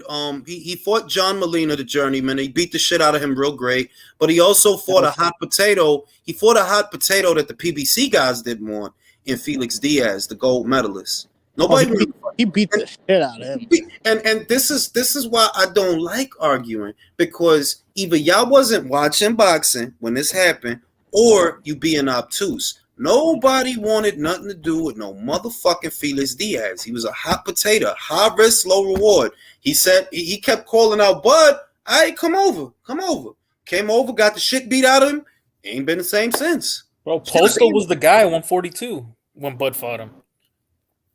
And won like a 12-0. Yeah, Danny Garcia paid him to step aside. Remember that? I'm still in shock. People still say that an undisputed champion ain't shit.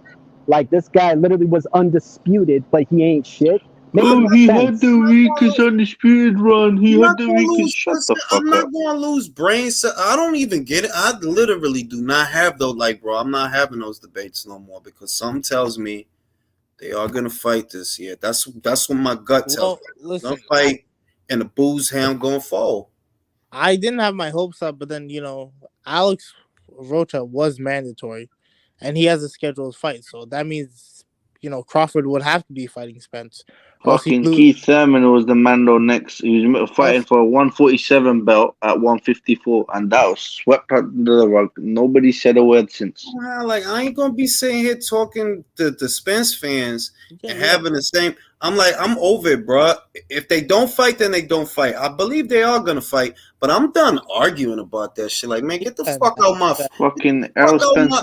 Get the fuck out my face. You so hard on Bud, but you light on Frank Martin, and you light on Boots, and you light on motherfucking Javante. Like, these motherfuckers, like, really, fam? Like, just shut the fuck up, man. Like, bro, fucking Errol Spence. Errol Spence looked like a big fat, big baby pregnant mama, bro. And have you seen them pictures going around? That motherfucker done fought once in the last 2 years, man. The fuck?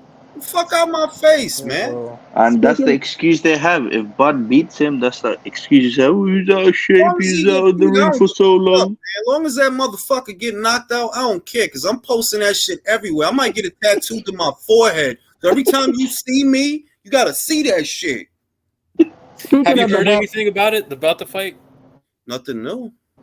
They have to announce that shit. Like, what's going on? Hurry up. I don't know, bro. I don't... Like, it can't be that serious. I'm not pressed. But see, that's the other thing. I'm not pressed either, bro, because there's other fights that are happening that I care about, like Loma Haney, like Inui Fulton. Like, you know, I want to see what's going to happen with Pacheco. He's an exciting young guy. I want to see what's going to happen with Billy, exciting young guy. It's like, I ain't going to keep arguing about these same two motherfuckers, man. Dude, I'm going to argue with you. One second. I'm going to argue with you with one thing. You said on your last, I was just watching it earlier on today. You said you don't agree with, you don't want the PBC to go down. Bro, I want them to fucking burn in hell, bro. I want them to fucking die and burn in hell. Fuck them. They have ruined boxing for all of us. That's what I was telling Jules last time. Like, it would actually be better for boxing if they went away. I was nodding my head, bro. Like, yes, fuck the PBC. They have ruined everything. A real free market. Let these small other promoters get some fucking airtime. Let's see if they can deliver a better product. Like, you had the fucking budget, you had the time, and that you ain't didn't gonna happen do it. though. Top Rank gonna take over. Top Rank has got flaws too, man. The PBC fold. Top Rank gonna take it over. Bro, at least the PBC, the Top Rank are giving us some fights that we think that we like, bro. Yeah, that's competition. Hey, yo, Karma done started some shit, bro. She don't believe I started doing my pull-ups and my push-ups and shit, man. Now everybody clowning me in the comments, man. Why does she care so much? Man, fuck you, Karma. Yo, I was arguing with that Ray Jackson. Hey, Karma, if you ever need someone to spot you at the gym, on Twitter, bro, the forklift driver. She got Anthony Joshua, bro. She doesn't need no one. Like, yo. Speaking of the welterweight division, did you hear that they put Ortiz versus Stanionis back on? Yeah, July 3rd or something. Third time's the charm. Hopefully it happens this time. This might be another Chris fight. Yeah, it might be, man, for real. Also, did you guys hear that Conor Benn may be fighting Keith Thurman? No. Really? Yeah. Well, that shit.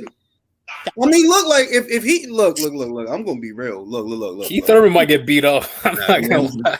That's what I was going to say. If I can get Conor Benn, I like that fight. Ooh. I hope he does all the pens for that shit.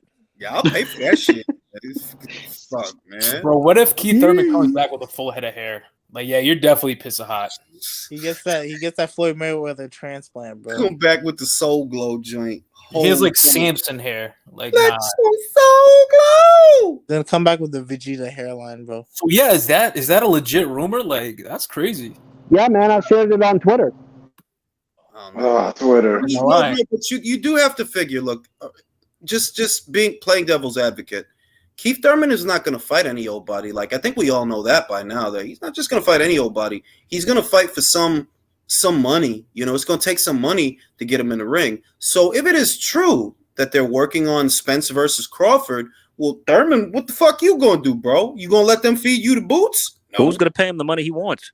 The Saudis. Yeah, but if he fights Conor, he's kind of getting fed there too, to be honest. Why is the Spence? All right, but what gets him a bigger bag? Fighting Conor Benn or fighting Boots? Well, yeah, that is Conor true. Benn, obviously, bro. And it's a shame. Like, if they can get Conor that license back, and that fight is in London, I think that'd be a big fight. Oh, that's a bro. Big fight. I want to ask, what the fuck happened to the Spence and Keith Thurman fight? How can they just pull it under the rug? That's my question. And this motherfucker's not saying. Did I miss it, or did they say something about the fight that has been cancelled? So did the WBC say something? Swap, let me ask you something. What happened to the title defense? Why did it go to 154 without an explanation? Why were they billing it as a title fight at 154 when clearly he's a unified champion at 147? That's my question. Where are these fucking bum boys that all hyping up fucking Errol Spence? He's fighting his Mando at 154 for a 147 belt. Make that make sense. I'm bored with WBC corruption. I mean, it is corrupt. Look, it is corruption, but it's also that it's also promising that, you know, Bud was ordered to fight a mandatory, but that's not going down. Errol was ordered to fight a mandatory, but don't look like that's going down. Well, we already knew that. Like, this dude never fights mandatory. I know, but I'm just saying that because that's what's going on. Well, they must be working on a fight still. So it's like, look, man, what would you rather see? Crawford Spence or Spence Thurman? Obviously, I'm just questioning. That's all. You know what I want to see. To be honest, I could care less right now. Jules, I can't wait till the Sunday after that fight, bro. Oh my god. Oh my god. Dude, I don't know if I'm gonna be sleeping that night. I ain't gonna lie. I might not, for real. Like, I might have to stay up the whole night talking shit. Like, the whole night, bro. Dude. Taking screenshots of this shit. Like, look, there's your boy, yo. 5 years down the drain, bro. What happened, bro? This guy could beat Tommy Hearns? Y'all told me Spence could beat Tommy Hearns. He's supposed to be Sugar Ray Spence, yo. Y'all told me he could beat Aaron Pryor, bro. Sugar Ray Spence, yo. I remember Dan Raphael's big fat ass said that. Like, Errol was like the next Sugar Ray Leonard. Like, fuck out of here, dog. Guy needs to worry about his cholesterol, bro. Stop watching basketball, boxing. My bad. Real, bro. Do another sport, bro. Do another sport, bro. Competitive eating. Motherfucker. On that note, I'm about to hit the hey, gentlemen, and try to figure out how to work this equipment. Also, it's gonna take you all night, Jules. Watch a YouTube video, man. Like I am. I'm going to let's go to Motto and do it. Let me read that super chat. Wilder probably thought the Gypsy King was in town and felt he needed the pow for protection. The Gypsy King almost caught a boy in the third. Yeah, he almost caught a body. That's true. Bro, you're respectfully able to figure out soundboard shit, bro. So like, yeah, I'm gonna go work on that shit, bro. I'm gonna go train.